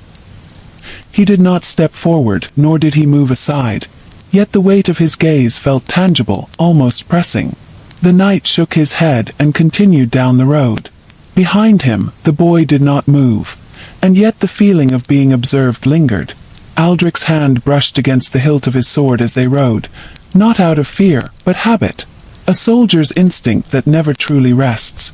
Hours passed with no incident, though the memory of the tub haunted Aldrich more with every mile. The steam, the scent, the strange movements, they had left a residue in his mind, a shadow that shifted even in broad daylight. By mid-afternoon, they reached a small river crossing. The water ran clear and swift over smooth stones, glinting under the weak sun. Aldrich dismounted, letting his horse drink, and knelt to cup the water in his hands. The sensation was startling, cool and brisk, washing over him in sharp contrast to the warm bath. "See," he said quietly, "the river forgives what the basin remembers." He looked up at Tomas. Sometimes moving water carries away more than dirt. It carries away fear, cannot however touch memory, that is anchored deeper than skin or steel. Tomas nodded slowly, understanding dawning, though unease remained. He felt, perhaps more than Aldrich did, that the bath was not just a place for cleaning. It was a place where time itself paused, where memory and presence overlapped. They remounted, continuing along the road, the river at their left glimmering faintly, reflecting the mist rising from the fields. Aldrich's mind, despite the routine of riding and the rhythm of the road, lingered on the bath, on the Latin inscription, on the movement beneath the water that should not have been. The day grew long, and shadows stretched across the path, intertwining with a faint mist that refused to fully lift. Ahead, the Abbey of Wickwood shrank into the distance, and the quiet tension that had followed them from the chamber began to settle heavier into the knight's chest. "Sir Aldrich," Tomas said quietly, "do you think the tub waits for us?" Aldrich did not answer immediately. He studied the horizon, where the road dipped toward a forested hill. "I do not know," he admitted finally. "But some things follow us whether we see them or not. Memory, fear, the water itself. It all waits until we stop looking." The horses moved steadily forward, hoofbeats mingling with the murmur of the river and the whisper of wind through the trees. Aldrich's eyes were fixed on the road ahead, but the memory of the bath, the warmth, the scent, the strange rippling water, stayed with him like a shadow at the edge of vision. And beneath it all, a quiet certainty lingered. Some memories could never be washed away. The road twisted gently through the fields, and the sun had begun to dip low in the sky, casting long shadows over the ground. Sir Aldrich rode with measured calm, yet each bend in the path seemed to pull his thoughts back toward the abbey, toward the bath and the lingering scent of herbs that had not left his skin. The memory of the dripping water, the Latin inscription, and the faint movement beneath the surface had embedded itself so firmly in his mind that he could feel it behind his eyes, like a pulse, like a shadow of sensation without form. Tomas rode beside him, quieter than usual. The boy's hands fidgeted with the straps of the saddlebags, and his gaze kept darting toward the distant horizon as though expecting to see something rising from the mist. Aldrich noticed but did not comment. Some fears, he knew, required no words to be shared. They lingered silently between one breath and the next. They came upon a narrow ford, where the river wound lazily between moss-covered banks. The water shimmered, reflecting the gold of the late afternoon sun. Aldrich dismounted, letting his horse drink deeply, the sound of lapping water echoing softly against the stone banks. He knelt beside the river, dipping his hands into the current. The cool water stung briefly before settling into a steady, soothing sensation. "Still, the basin remembers," he murmured to himself, recalling the Latin from the tub. "Corpus purgator, anima memineret." He ran his fingers through the flowing water, watching the sun glint across the ripples. The river moves, but it does not forget for those who pause to see. Tomas knelt beside him, cupping water in his hands. "Do you think the tub will follow us, sir?" The question, whispered and tentative, hung between them. Aldrich did not answer immediately. He stared at the river as if seeking counsel from it. "I do not know," he said finally. "Water remembers more than we do. Some things it keeps to itself, until they choose to reveal themselves." They rode on, leaving the river behind. The path led them through a stretch of forest where the light fell in golden beams between the trees. The forest floor was thick with moss and fallen leaves, muffling the sound of hoofbeats. Even in daylight, Aldrich felt the weight of the previous nights. The bath, the empty room, the rippling water. The memory pressed on him like the hood of armor pressing against the nape of a weary soldier's neck. As they emerged from the forest, they came across a small clearing where an abandoned well stood. Its stone sides were slick with moss and lichen, and a wooden cover lay crooked across the opening. Aldrich dismounted, curiosity drawing him closer. He peered over the edge, half expecting to see water as still and dark as the bath that haunted him. Instead, the well held only shadow.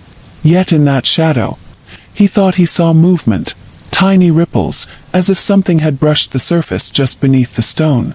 His heart stilled. The memory of the tub rose vividly in his mind, and the phrase whispered itself to him. "The body is cleansed, but the soul remembers." "Sir!" Tomas's voice pulled him back. He looked down to see the boy staring up at him with wide eyes. Worry etched deeply into his young face. "There's nothing there. It's only a well." "Perhaps," Aldrich said softly, stepping back. Yet even as he mounted, he felt the weight of that memory pressing against him, as if the past itself were not content to remain behind. They continued down the path toward the village of Wickwood, which now appeared in the distance, smoke curling gently from chimneys in the fading light. People moved along the streets, returning from the fields or tending to livestock. Dogs barked at unseen intruders, and the faint scent of bread baking reached them as they entered the outskirts. The inn, the Falcon's Rest, appeared before them once more, and Aldrich's horse slowed, sensing the familiar threshold. The night had passed, yet the memory of the bath had not faded. It lingered as a shadow behind his eyes, tugging at the edges of his thoughts. Inside the inn, the familiar sounds greeted them. Clatter of dishes, quiet conversation, and the warm scent of food. The innkeeper, unaware of their unease, welcomed them. "Back so soon, Sir Knight. You'll want a warm meal, and perhaps a chance to rest." Aldrich nodded, though his attention was drawn to the back room, to the wooden tub that had haunted the previous night. It remained as it always had, filled with herbs, still and calm, waiting. "Do we bathe tonight?" Tomas asked softly, unable to hide the tension in his voice. Aldrich studied the tub briefly, then exhaled. "We bathe," he said. "The water will not harm us, but we remain aware. We do not underestimate memory." The boy nodded. Together they entered the small chamber, the scent of rosemary and thyme enveloping them. Aldrich disrobed slowly, every movement deliberate.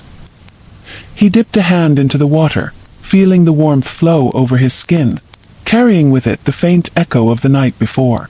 The bath soothed the ache in his muscles, yet it could not erase the unease. The knowledge that water remembers, that memory lingers longer than flesh. As he sank into the tub, letting the warmth rise around him, Aldrich closed his eyes. The scent of herbs, the quiet, the faint sound of dripping water, all of it merged into one sensation. It was cleansing but not absolution. It was comfort but not forgetting. And in that moment Tomas, standing nearby with a clean towel, thought he saw the surface of the water shimmer. Tiny ripples, though neither man moved. Aldrich opened his eyes. The room was still, the water calm. Yet beneath the surface, he thought he felt something stir. A soft whisper, almost inaudible, echoed through the chamber. The chamber was still, save for the faint hiss of steam rising from the bath. Sir Aldrich let the warmth seep into his bones, each sigh of comfort shadowed by the lingering unease of the previous nights. The herbs, rosemary, thyme, and a few sprigs of sage, floated lightly, their scent thick in the air, curling into every corner of the room. The water glistened in the soft lantern light, calm and seemingly ordinary, yet Aldrich's mind knew better. He knew what memory a tub could hold. He knew the shadow beneath the surface, and he could feel it pressing against the edges of his awareness, patient and watchful. Tomas remained close, holding the towel with careful hands, as if the very act of observing might influence the water. He dared not move too quickly or speak too loudly. There was a tension between them, fragile as the steam that rose from the bath, fragile as the recollection of the dripping water and the whispered Latin that had haunted Aldric's sleep. Aldric dipped a hand beneath the surface and lifted it slowly. Water dripped from his fingers in fine, glittering strands. It reflected the lantern's light, each droplet seeming to hold a memory of its own. He watched the trail as it fell, the faintest tremor in the water beneath, as if the tub itself were breathing. "You feel it too, don't you?" Tomas asked, his voice barely above a whisper. Aldric's eyes met the boy's. "Yes," he admitted. "But it is not fear I feel. It is recognition. Water remembers what we forget, but it also waits. It waits for us to see, to understand, to acknowledge what has been left behind." The knight leaned back, allowing the water to embrace him. He closed his eyes, thinking of the past. The campaigns, the dust of roads long traveled, the ache of armor, the groan of wounded men, the sharp scent of blood. All of it carried within him, lodged in the sinews and joints, lodged in memory as stubborn and persistent as the Latin carved into the tub. Corpus purgitur, anima memineret. The body is cleansed, but the soul remembers. A soft knock at the door broke the silence. "Tomas," Aldric called, his voice steady but low. The boy's voice trembled slightly. "It is only Brother Odo, my lord. He said he had something to show you." Aldric nodded. "Bring him in." The monk entered, his hands empty, though his expression carried an unspoken gravity. "You have bathed well, Sir Aldric," he said, moving to the side of the tub. "And yet, I sense your mind is restless." "It does not rest," Aldric admitted. "The water, it does not forgive so easily." Brother Odo nodded, understanding far more than Aldric expected. He knelt beside the tub, dipping his fingers into the warm water. He allowed the liquid to trickle slowly between his hands, observing the herbs floating atop the surface. "There is a way to ease what remains," the monk said quietly. "Not through the water, not through herbs, but through acknowledgement. Some remnants require recognition, not concealment." Aldric considered this. He had lived through countless battles, each leaving an indelible mark upon him. Yet none had clung so insistently as the memory of this bath, this simple act of washing. He had thought the bath a place of relief, of cleansing, yet it had revealed itself to be something far older, far deeper. "What must I do?" he asked. "Speak to it," Odo replied. "Speak to the memory itself. Recognize its presence, its right to exist. Let it see that it is witnessed, and it will rest, if only briefly." Aldric swallowed and took a slow, deliberate breath. He lifted his hand from the water and held it above the surface. "I see you," he said softly, his voice steady, almost reverent. "I see the weight you carry, the echoes you hold. I see what has been left behind and cannot be forgotten. I acknowledge it, though I cannot undo it." The water shifted faintly beneath his fingers, a subtle ripple that seemed almost like a sigh. Tomas stared, eyes wide, as the steam swirled around them, thickening and curling like smoke rising from a quiet fire. "You have done well," Brother Odo said softly. "It is rare for a man to confront memory without fear. Not all would have the courage." Aldric dipped his hand again, letting the warmth flow over him, feeling the current of recognition spread through his body. Yet he knew that while acknowledgement offered a measure of peace, it was temporary. The past did not vanish. It only waited, patient as ever, for the next moment when still water might reflect it again. Tomas moved closer, tentatively dipping his own hand into the bath. "I understand now," he whispered. "I feel it too. The water. It is alive with what came before." "Yes," Aldric said, his voice calm but low. "And it will remain whether we stay or leave. Always waiting." The remainder of the afternoon passed in quiet contemplation. Aldrich rose from the tub slowly, feeling the water's warmth cling to his skin. He wrapped himself in the towel Tomas held, allowing the herb scent to linger, a reminder of the fragile boundary between body and memory. When they finally left the chamber, the sun had begun to dip behind the hills, painting the sky in muted oranges and purples. The world outside seemed ordinary once more. Yet Aldrich knew the bath, the herbs, the whispered Latin, and the subtle movement beneath the surface would follow him, not in body but in memory. And as they settled for the night, the faintest sound of dripping water echoed in the chamber. Though the tub lay empty, Aldrich closed his eyes, feeling the tension ease slightly, aware that he could never truly wash away what the water had remembered. But that acknowledgement offered a small, fragile relief. Somewhere beyond the room, a door creaked. Shadow moved, and Aldrich felt, deep in the marrow of his bones, that the bath's memory had not finished with him yet. Night had settled over Wickwood with a quiet intensity, the kind that presses into the marrow of bones and seeps into thought. Sir Aldrich lay on his pallet, his mind half awake, half lost in the lingering sensations of the bath. The scent of rosemary and thyme, carried from the wooden tub into the chamber, had become almost a presence itself, a companion and a reminder. Each inhalation seemed to anchor him to the memory, yet at the same time, it offered a strange, subtle comfort.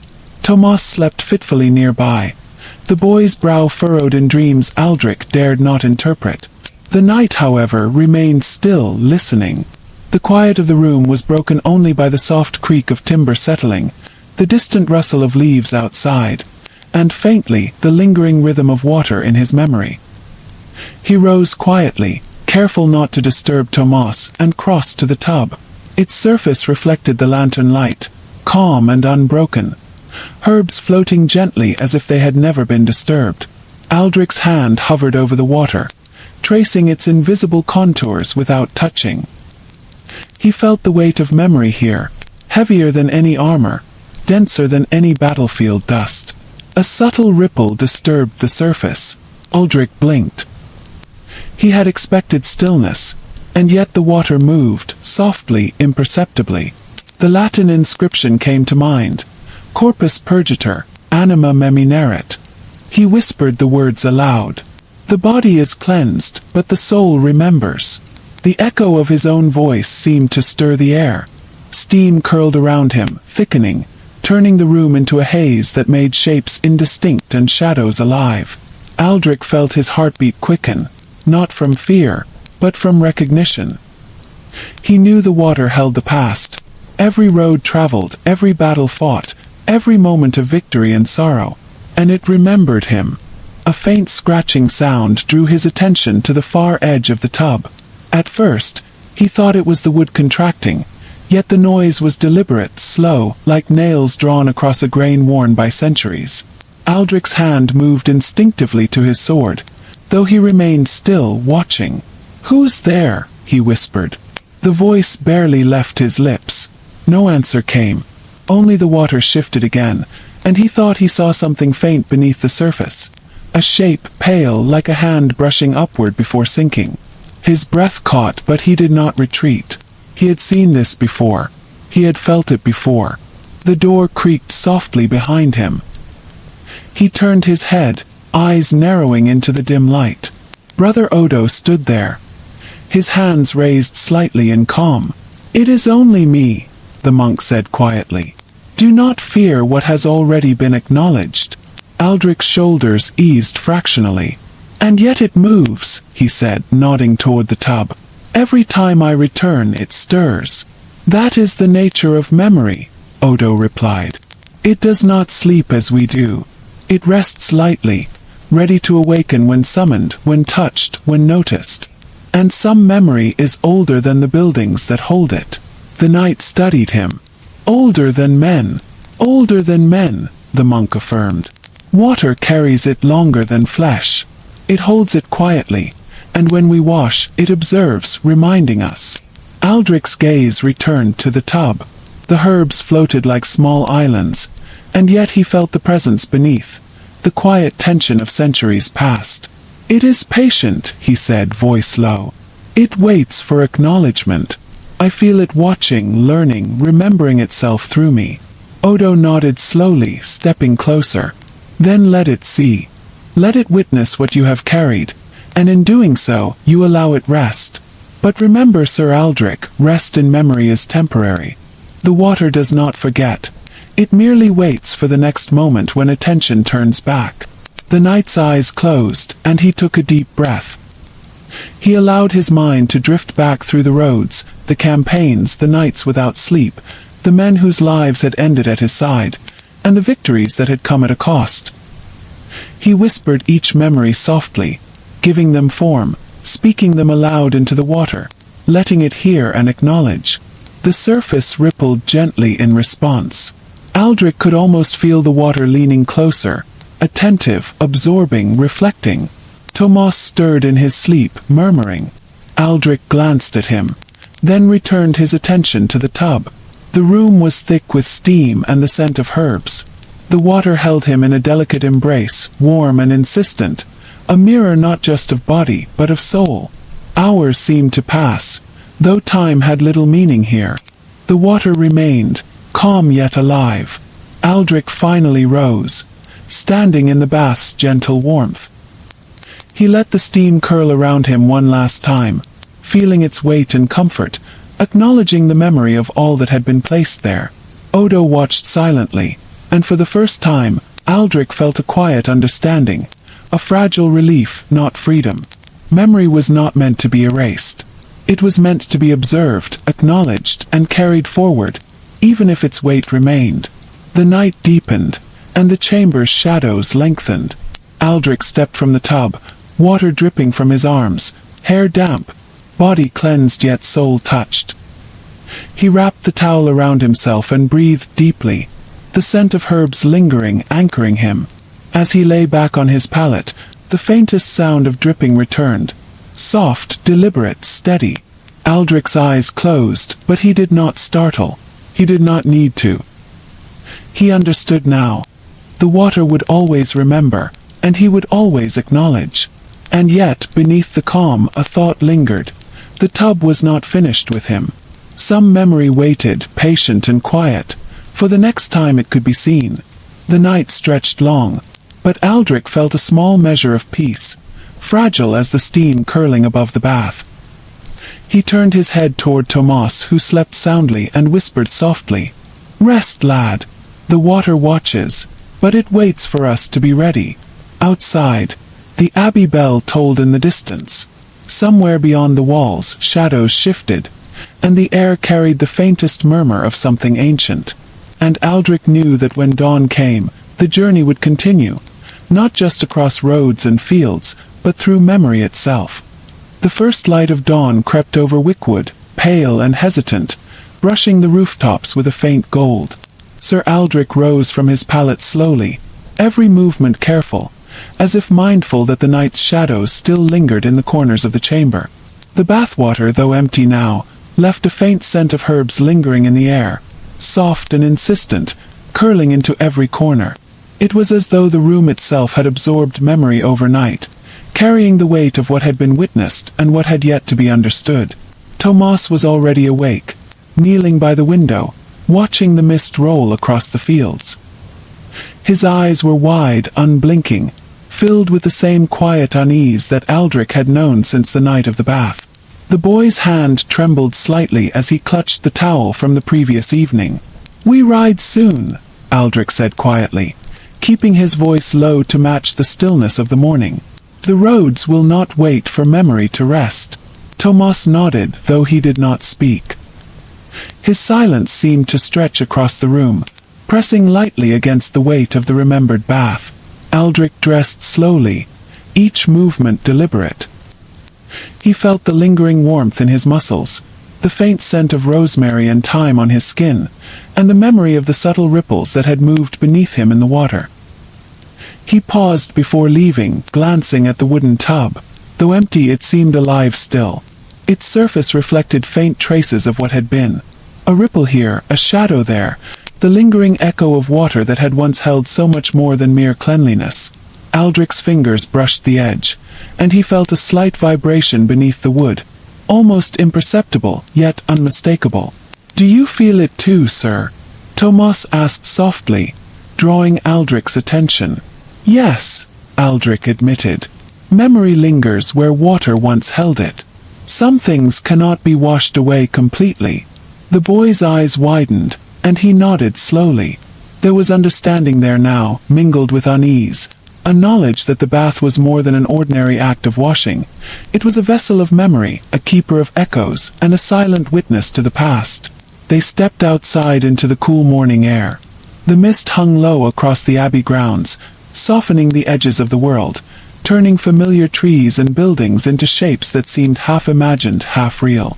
Aldrich mounted his horse slowly, careful with each movement, while Tomas led the second horse.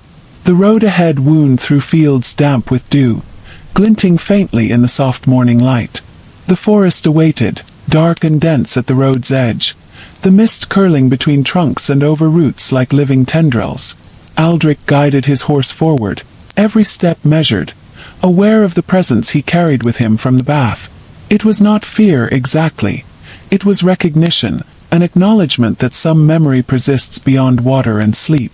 As they entered the forest, the muffled sound of hooves was joined by distant bird calls, the rustle of leaves, and the faint whisper of wind.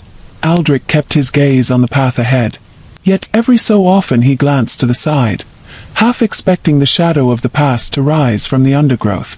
Hours passed without incident, yet the bath remained present in his thoughts. The warmth of it, the subtle movement beneath the water, the herbs floating and the whispered Latin, all pressed upon him with a quiet insistence. Aldrich reflected on the lessons he had learned. Acknowledgement, recognition, acceptance. The body may be cleansed, but the soul remembers. By midday, they emerged into a clearing where a small stream crossed the road. Aldrich dismounted and knelt, cupping the cold, clear water in his hands. The sensation was brisk and alive, sharp against the memory of the bath, yet there was a continuity, a sense of connection. The water flowed, carrying the reflection of trees and sky, moving and forgetting what the still bath had retained. "The river forgives what the basin remembers," he murmured, echoing the words he had spoken before. "But it cannot erase it. Memory persists, always, in ways both subtle and profound." Tomas knelt beside him, hesitating before dipping his hands into the stream. "Even here?" he asked softly. "Yes," Aldrich said. "Even here. Memory is not bound by water, nor by time. Wait, it observes. And it moves with us, quietly, always." They rode onward, leaving the stream behind. The sun rose higher, dispersing the mist and revealing fields dotted with small villages and farmhouses. People worked along the roadsides, tending animals, carrying tools, and moving with the rhythms of daily life. Yet Aldrich remained aware of the bath's memory, a persistent presence beneath the ordinary. By late afternoon, they reached the outskirts of a small town. The streets were lively, filled with merchants, children, and travelers. The inn where they stopped for the evening, much like the Falcon's Rest, smelled of baking bread and smoke from cooking fires. Yet in the midst of everyday life, Aldrich felt the quiet echo of the bath pressing against him, a reminder that some weight cannot be shaken by noise or activity. He moved to the chamber prepared for him and Tomas, glancing at the wooden tub in the corner. It was empty again, silent and still, yet he could feel it, its memory patient and waiting. Aldrich removed his travel cloak, letting the evening air cool his skin, and glanced toward the tub, feeling the familiar pull of its presence. "Tomas," he said softly, "tonight we acknowledge again as we did before. The water holds what we cannot release. We cannot wash it away. We can only see it, recognize it, and carry it with us." The boy nodded, understanding more than words could convey. Together they prepared the tub once more, herbs steeped in warm water, steam rising to fill the chamber. The scent enveloped them, a delicate but persistent reminder of what had been carried and what would remain. Aldrich stepped into the tub slowly, letting the warmth embrace him. The herbs floated gently, their fragrance thick and alive. He let his mind drift, recalling the roads, the campaigns, and the men whose lives had brushed against his own. The water stirred faintly beneath him, almost as if acknowledging the recognition he offered. Tomas knelt nearby, observing, aware of the subtle life in the water and the delicate ritual unfolding before him. Aldrich whispered softly to the water, recounting each memory, naming each echo, giving form to what had once been unspoken. The surface rippled gently, steam curling around them. For a moment silence reigned, heavy but peaceful. Aldrich understood now. Memory could not be erased, but it could be held gently, acknowledged without fear. And yet, as the evening deepened, a faint disturbance rose beneath the water, subtle and deliberate. Aldrich's eyes opened slowly, sensing the presence, the movement, patient and watching. The bath was not finished with him. The evening shadows stretched long across the chamber as Sir Aldrich settled once more into the bath, the warmth of the water wrapping around him like a cloak. The herbs floated gently, releasing their familiar scent of rosemary, thyme, and sage into the steam-heavy air. The room felt alive, not with the sound of life, but with memory itself, layered, patient, and insistent. Tomas moved quietly to one side, holding the towel with care, eyes wide with both curiosity and quiet fear. He had learned over the past nights that the tub was more than a place to wash. It was a vessel for what had passed, for what could not be erased, and for the shadows of moments long gone. Aldrich let the water lap at his skin, each motion deliberate, each breath slow and measured. The ripples reflected the lantern light, soft and golden, yet beneath the surface, he felt the subtle stir of something not entirely natural, an echo of the past reaching through the present. "You remember," Tomas whispered, almost to himself. "You feel it, in the water." "Yes," Aldrich replied softly, voice barely above the hiss of the steam. "It is patient. It does not hurry, nor does it relent. Water holds memory better than men. It observes, waits, and it remembers." A faint ripple passed beneath Aldrich's hand, a deliberate motion that seemed to acknowledge his words. He inhaled slowly, focusing on the sensation, on the warmth of the water and the subtle tension beneath. For a moment, it felt as though the water itself was speaking, though in silence, in movement, in memory. Brother Odo appeared at the doorway, his presence quiet but deliberate. "You confront what most avoid," he said softly, stepping closer. "Not all would dare acknowledge what the water holds." "I do not confront it," Aldrich said, eyes fixed on the surface. "I only recognize it. It waits whether I acknowledge it or not. Tonight, I choose to see it, to name it, to let it know that I remember what it has kept." The monk nodded slowly, understanding the gravity in Aldrich's words. He had seen men who ignored the past, who sought only to wash away dirt and forget, and yet the weight of memory always returned. The bath, he knew, demanded attention. It did not forgive, but it did not lie. Aldrich closed his eyes, letting the water cradle him. He whispered the names of roads traveled, the faces of men lost, the battles fought and survived. Each utterance was a quiet acknowledgement, a recognition of what had been. The surface of the water shivered faintly with each memory, small ripples that seemed deliberate, alive. Tomas watched in silence, understanding that this was more than ritual. It was communion, with past and present, with memory, with the unspoken weight that water could hold. He felt the tension ease slightly in his own chest, a fragile acknowledgement that even memory, heavy though it may be, could be witnessed without fear. Hours passed, marked only by the subtle shifting of steam and the occasional flicker of lantern light. Aldrich remained still, submerged in warmth, naming and acknowledging, letting the water receive each fragment of past, each echo of road and battle, of loss and fleeting joy. At length, he rose slowly, water dripping from his body, herbs clinging to damp skin. The weight of memory remained, but it was tempered by recognition, softened by acknowledgement. He wrapped the towel around himself, inhaling the fragrant steam one last time, letting it settle into his senses.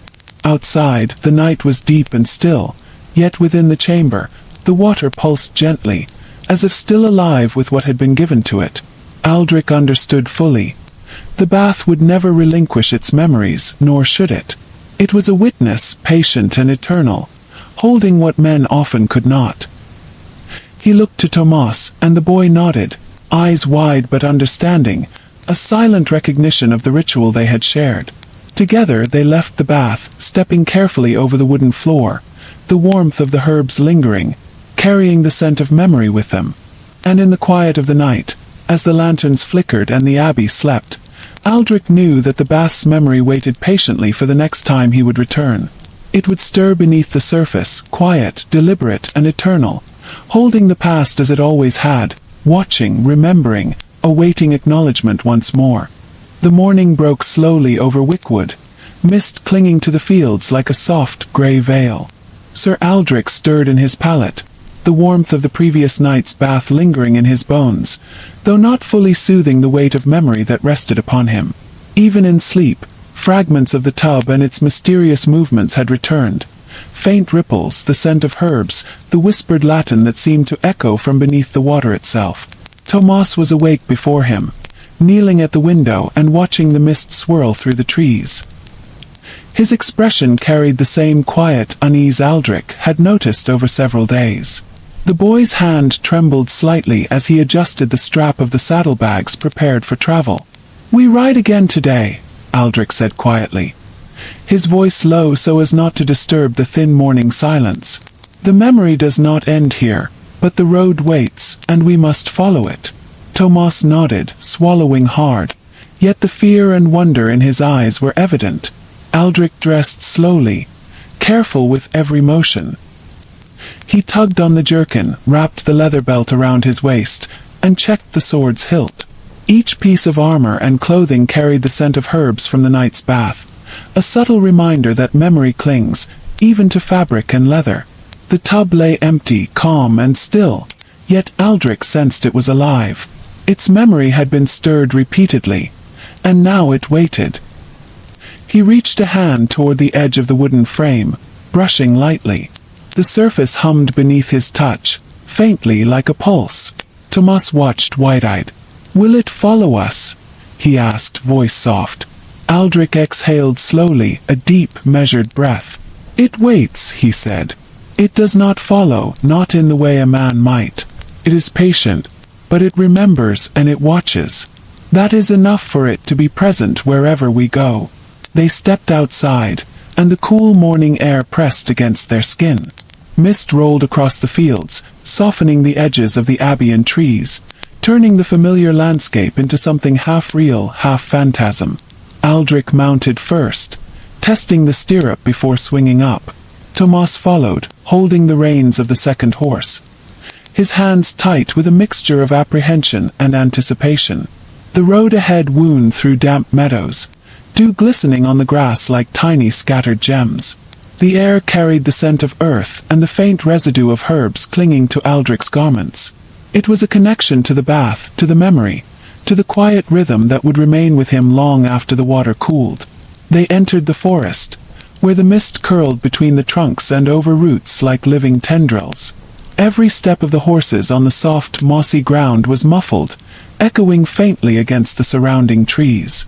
Aldrich's mind, though focused on the road, was never free of the tub. The memory pulsed in his awareness, subtle and persistent, reminding him that acknowledgement, not avoidance, gave relief. Hours passed in silence. Sunlight filtered faintly through the canopy, shifting with the wind. Aldrich found himself thinking of the Latin inscription once more. Corpus purgator, anima memineret.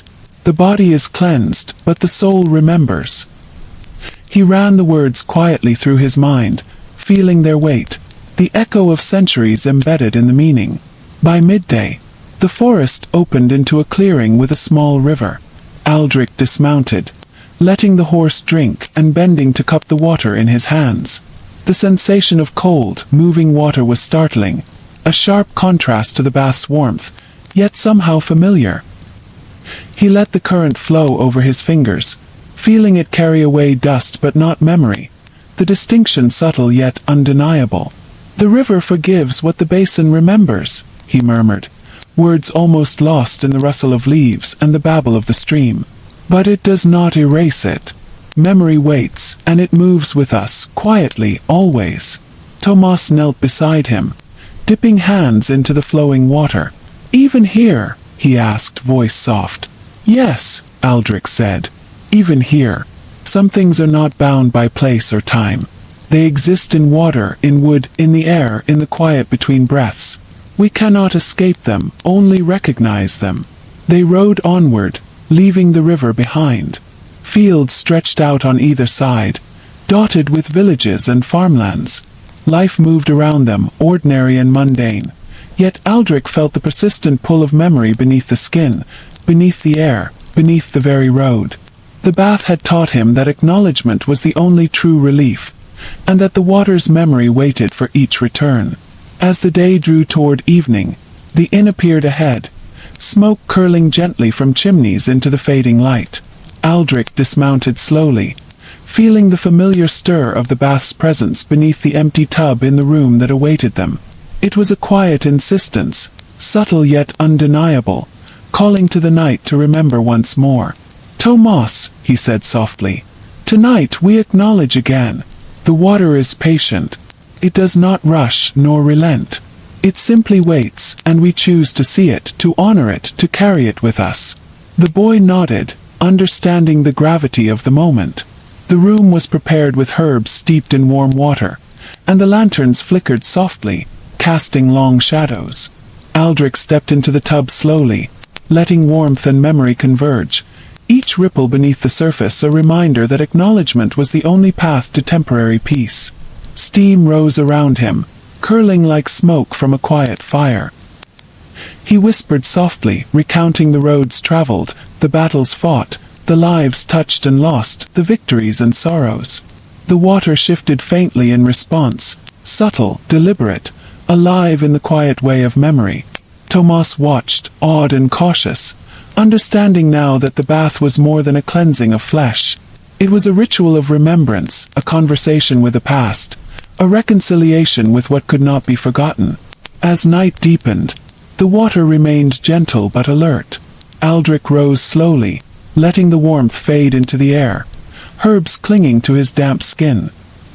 He wrapped the towel around himself, inhaling deeply, letting the scent settle into his senses. The bath's memory remained, patient and eternal, waiting for the next time he would return. Outside, the abbey was quiet, the night air cool against the walls. Aldrich felt the presence of memory in the silence, in the shadows, in the faintest creak of wood. He knew it would follow him in subtle ways, not as a threat, but as a companion, patient and watchful. And beneath the calm, a single thought lingered. The bath was not finished with him yet. Night had fallen over Wickwood once again, thick and velvet-like, swallowing the edges of the abbey in deep shadow. Sir Aldrich stood before the wooden tub, the faint aroma of herbs drifting lazily through the chamber, curling around the corners like smoke from a fire that had been burning unseen. The day's journey had left dust in the folds of his garments, yet it was not the physical dirt that weighed on him. The memory of the tub, its quiet, deliberate awareness, pressed on him with a persistence that even the open road could not diminish. Tomas moved to one side, placing the lantern carefully on a low shelf. His small hand shook faintly, though not from fear alone. There was anticipation, a reverence born from understanding. Over the nights, he had seen the way the water responded, subtle ripples that seemed almost alive, holding fragments of the past. Aldrich stepped slowly into the bath, letting the warm water rise to embrace him. The herbs floated like small islands, their scent thick and calming, a reminder that some memories could soothe even as they persisted. He sank a little deeper, allowing the water to lap against his shoulders, steadying his breathing, focusing his mind. "The water waits," he murmured almost to himself. "It waits for us to notice, to acknowledge. It remembers what we cannot." A faint ripple brushed the surface beneath his hand. It was deliberate, measured, subtle, yet unmistakable. Aldrich's eyes traced the motion, calm and steady, recognizing what the water held.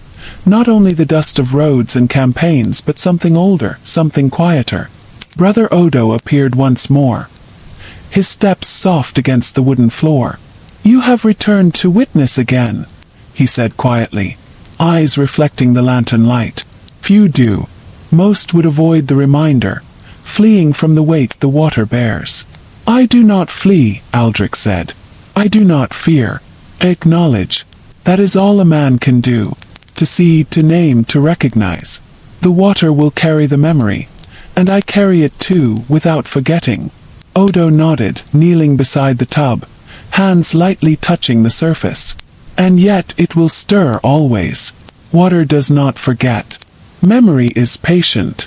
Aldrich closed his eyes, whispering the names of roads, of men lost, of battles survived, of fleeting joys and sharp sorrows. Each utterance caused a small ripple, the water acknowledging the recognition offered. Tomas knelt quietly, watching, understanding that this was more than cleansing. It was communion, a ritual of remembrance that could not be rushed. Hours passed unnoticed, measured only by the subtle shifting of steam and the faint tremors across the surface. Aldrich remained still, letting the warmth of the water and the fragrance of herbs envelop him. Each ripple beneath the surface a testament to patience, to memory, to time held gently in liquid form. At length, he rose slowly, water dripping from his arms and shoulders, the warmth lingering. He wrapped the towel around himself, inhaling the scent of herbs, letting it anchor him. The weight of memory was still there, but it was tempered by acknowledgement, softened by recognition. Outside, the night air pressed gently against the abbey walls, cool and quiet. Aldrich felt the presence of the bath's memory in every shadow, every quiet sound, every flicker of lantern light. It was patient, deliberate, eternal in a way that men could never match. Tomas watched him with quiet awe. "Will it follow us?" he asked, voice low, uncertain. Aldrich's gaze lingered on the water, calm and still. "It waits," he said. "It does not chase. It observes. It reminds. That is enough. It will remain patient, and we carry what it offers with us." The silence stretched between them, deep and full, yet not oppressive. It carried a weight that was heavy but gentle, a quiet understanding that memory, once acknowledged, could exist without fear. And then, just as Aldrich was about to leave the chamber, the surface of the water shifted again. Not with ripples this time, but with a subtle glow beneath the floating herbs, faint and almost imperceptible. His breath caught. Tomas saw it too, and for the first time, the boy's eyes widened in astonishment and awe. "Do you see it?" Aldrich whispered. "Yes," Tomas breathed, leaning closer. It's moving differently." The glow pulsed faintly, synchronized with some rhythm Aldrich could not name. Something deeper than water, older than the abbey, older than men. He knew then that the bath was not finished with him. Not yet. It would stir again, wait again, remember again. And perhaps, one day, it would reveal what it had kept hidden all this time. Aldrich turned his gaze to Tomas. "Tonight we only acknowledge. We do not disturb. We observe. That is our duty, to see what is and let it be." The boy nodded, understanding in a way that words could not capture. They both remained still, breathing slowly, letting the warmth of the bath, the scent of herbs, and the quiet patience of memory fill the chamber. And in the stillness, Aldrich realized. The bath's memory was infinite, patient beyond comprehension, quietly waiting for the next moment, the next acknowledgement, the next visitor who would dare to see what men often ignored. The night settled deep over Wickwood, a velvet darkness pierced only by the flickering glow of lanterns in the abbey. Sir Aldrich prepared for the bath once more, the familiar scent of rosemary and thyme already curling in the air as he set the herbs into the steaming water. The ritual had become a rhythm, a quiet acknowledgement of the weight he carried, yet each time it held a new subtle tension, an unspoken insistence that the water remembered, that it watched. Tomas remained nearby, lantern in hand, silent now, accustomed to the quiet reverence of the chamber. The boy's eyes reflected both curiosity and a fragile understanding that the bath was not merely a place of cleansing, but a mirror of memory itself. Every ripple, every faint stir beneath the herbs, spoke of something older, something enduring beyond human comprehension. Aldrich stepped into the water, letting it rise to his shoulders. He breathed slowly, deliberately, allowing warmth to soothe his body while acknowledging the presence beneath the surface. Every battle, every road traveled, every weight he carried pressed faintly against him in the memory of the tub. He whispered names, whispered moments, letting the water receive them, letting acknowledgement replace avoidance. "The water waits," Aldrich murmured softly. "It does not forget, and it does not relent. It observes, and it teaches. Recognition is our only gift to it." A faint ripple moved across the surface. Aldrich leaned closer, noticing that it was subtle but purposeful, a deliberate response to his acknowledgement. He closed his eyes, letting the water cradle him, letting the scent of herbs mingle with the memory. Brother Odo's soft footsteps broke the stillness. The monk knelt by the tub's edge, dipping a finger into the warm water. "Few men can do what you do, Aldrich. Most avoid acknowledgement. They fear the weight, the persistence. You face it, and yet remain steady." "I do not face it as one faces an enemy," Aldrich replied softly. "I acknowledge it, that is all. The water does not seek to harm, only to remember. It waits patiently for recognition, nothing more." Hours seemed to pass in silence, measured only by the faint shifting of steam and the soft flicker of lantern light. Aldrich whispered fragments of memory into the bath. The roads he had traveled, the men he had known and lost, the quiet moments of victory, and the sharper edges of sorrow. Each whisper caused a subtle ripple beneath the floating herbs, a deliberate acknowledgement that the water held his words and memories carefully, without judgment, yet persistent. Tomas leaned closer, his hands resting on the edge of the tub, observing with quiet reverence. "It listens," he said softly. "Yes," Aldrich said. "And it remembers.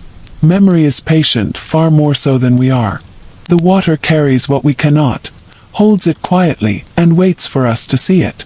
Tonight we only observe, we only acknowledge. That is all it asks." The steam thickened around them, curling like delicate smoke, weaving shadows across the walls. Aldrich felt the gentle insistence of the water beneath him, the patient pulse of memory. It was neither threatening nor forgiving. It simply existed, eternal in its quiet persistence. A faint glow appeared beneath the floating herbs, a subtle luminescence that pulsed gently.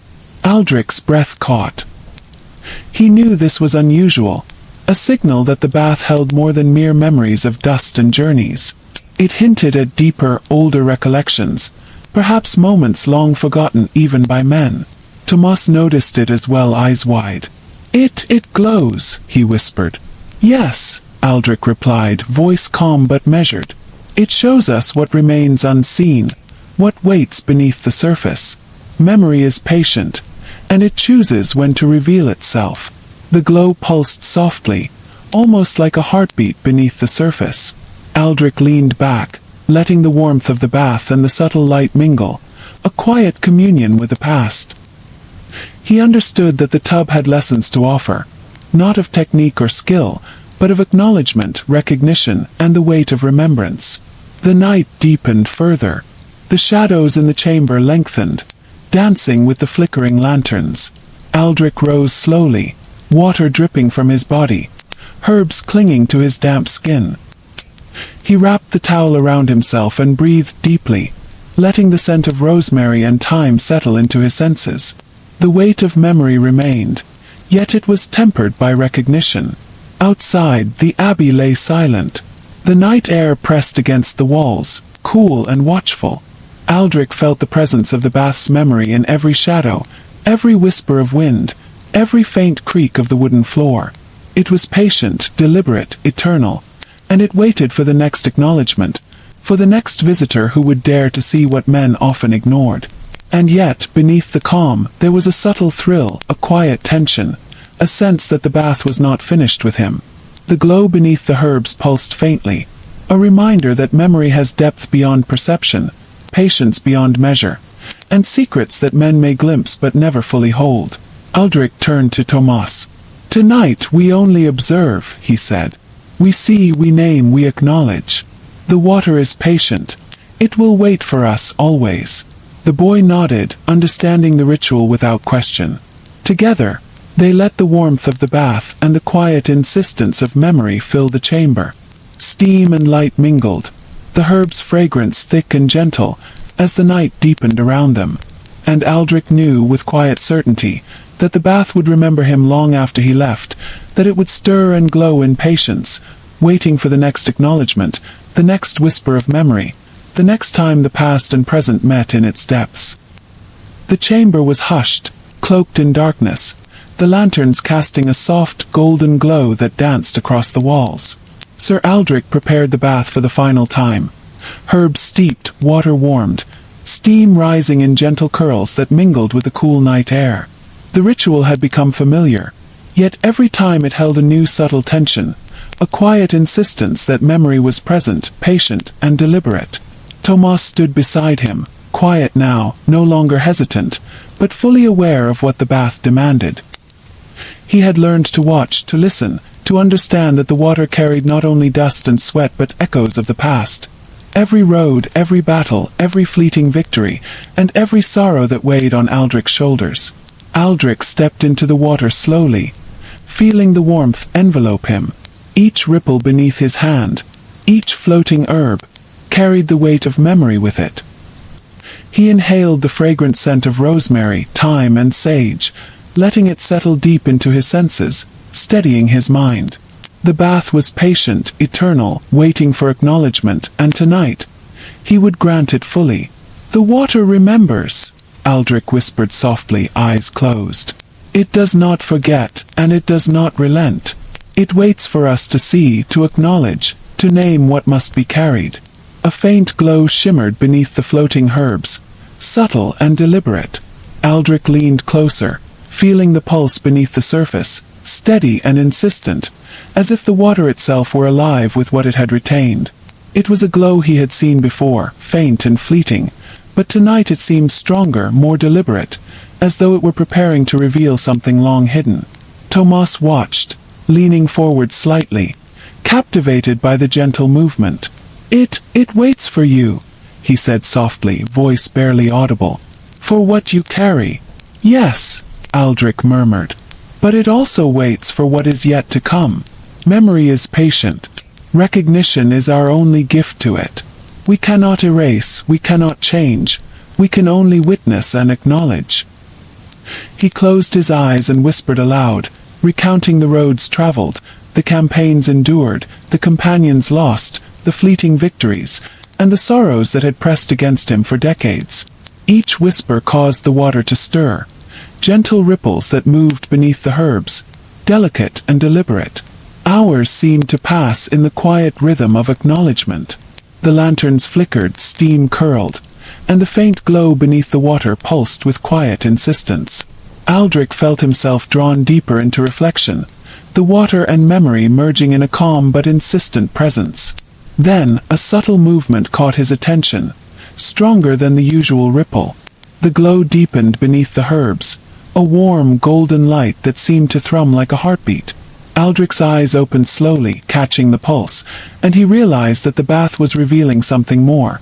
A secret held for years, centuries perhaps, waiting for a witness who would dare to see it fully. Tomas gasped softly, eyes wide. "Sir, look." Aldrich leaned closer, the warmth of the bath embracing him, and peered into the water. Shapes began to form, faint at first, shifting and hazy like morning mist.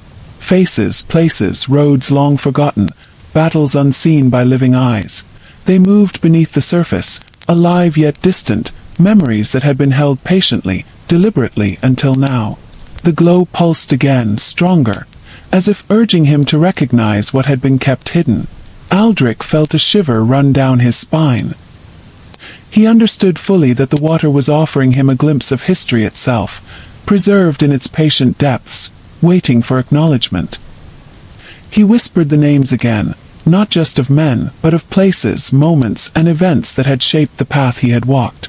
Each acknowledgement caused the shapes to shimmer more clearly, more distinctly, as though the bath were responding, rewarding recognition with clarity. Tomas watched in awe, leaning close to the edge of the tub. "It's alive," he whispered. "All of it. It's alive in there." "Yes," Aldrich said softly, voice steady yet tinged with awe. "Alive because it remembers. Alive because it waits.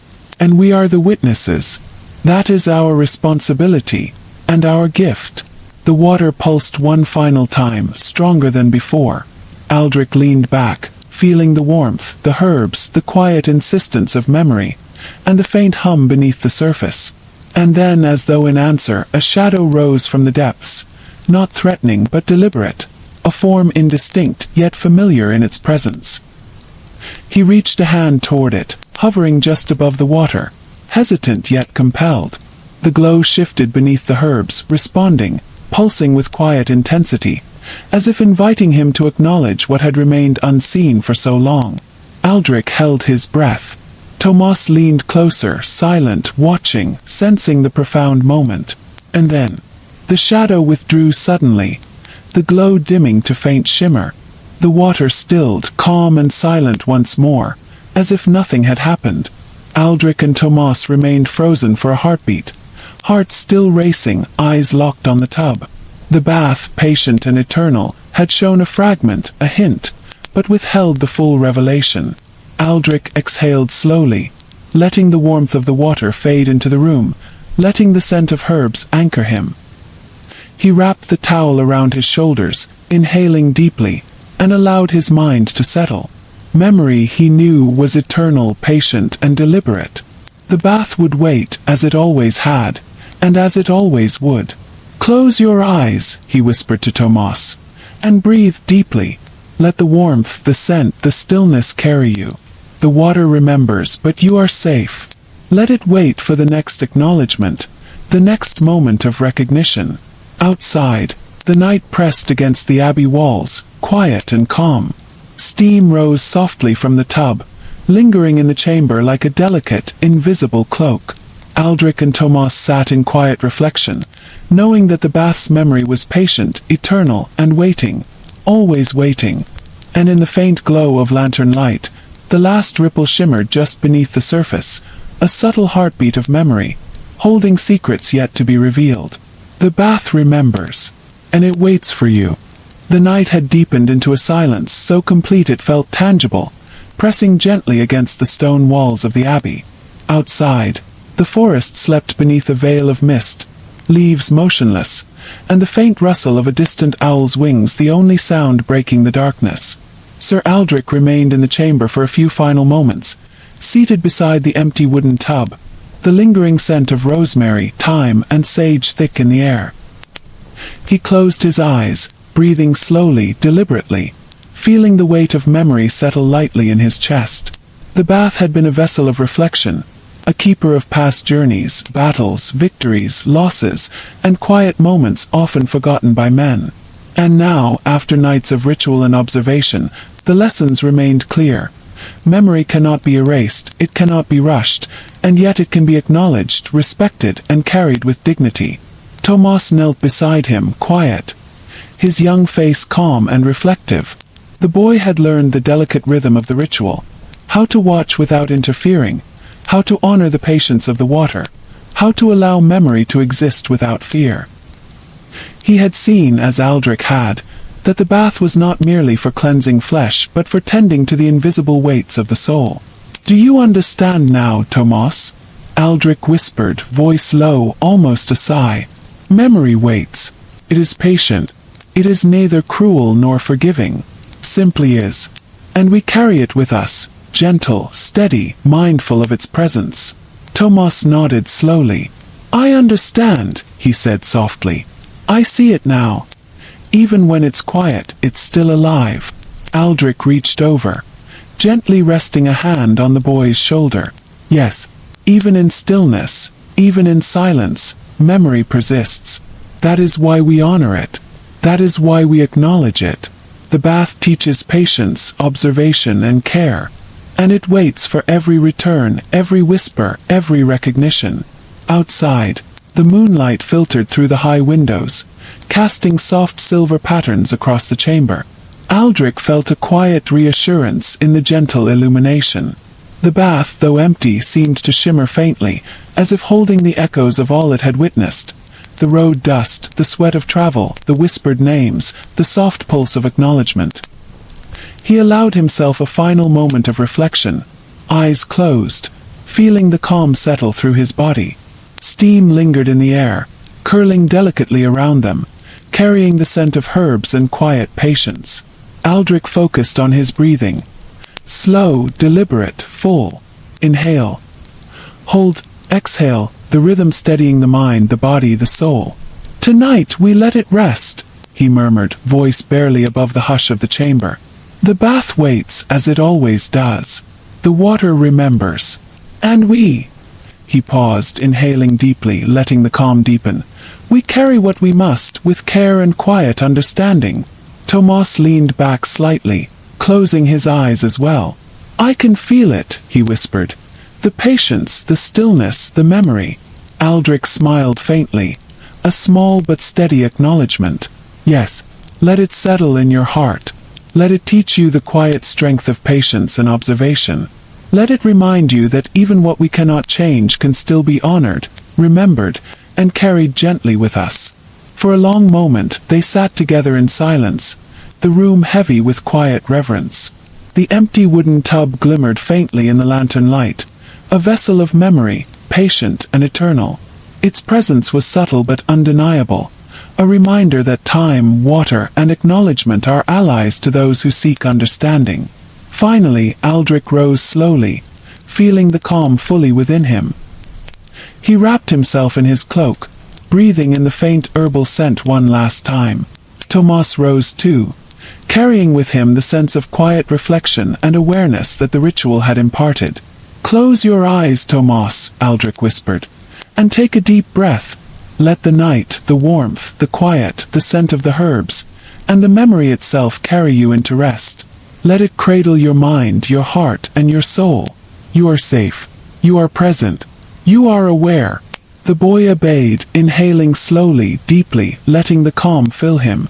Aldrich watched for a moment, feeling the steady pulse of serenity that came with acknowledgement, and then he exhaled himself, letting the room sink fully into quietude.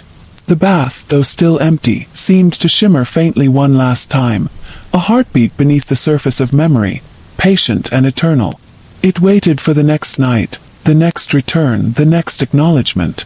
It waited for moments yet unseen, for roads yet to be traveled, for memories yet to be named. And so, with the chamber bathed in soft lantern light, with the herbs still faintly fragrant, and with the night deep and patient around them, Aldrich and Tomas left the room. The bath had spoken, taught, and waited. It was not finished, not fully, not ever. Close your eyes now. Take a deep breath. Feel the warmth, the scent, the quiet, and let the calm embrace you. The memory waits, patient, gentle, eternal. You are safe. You are present. And when you return it will be waiting.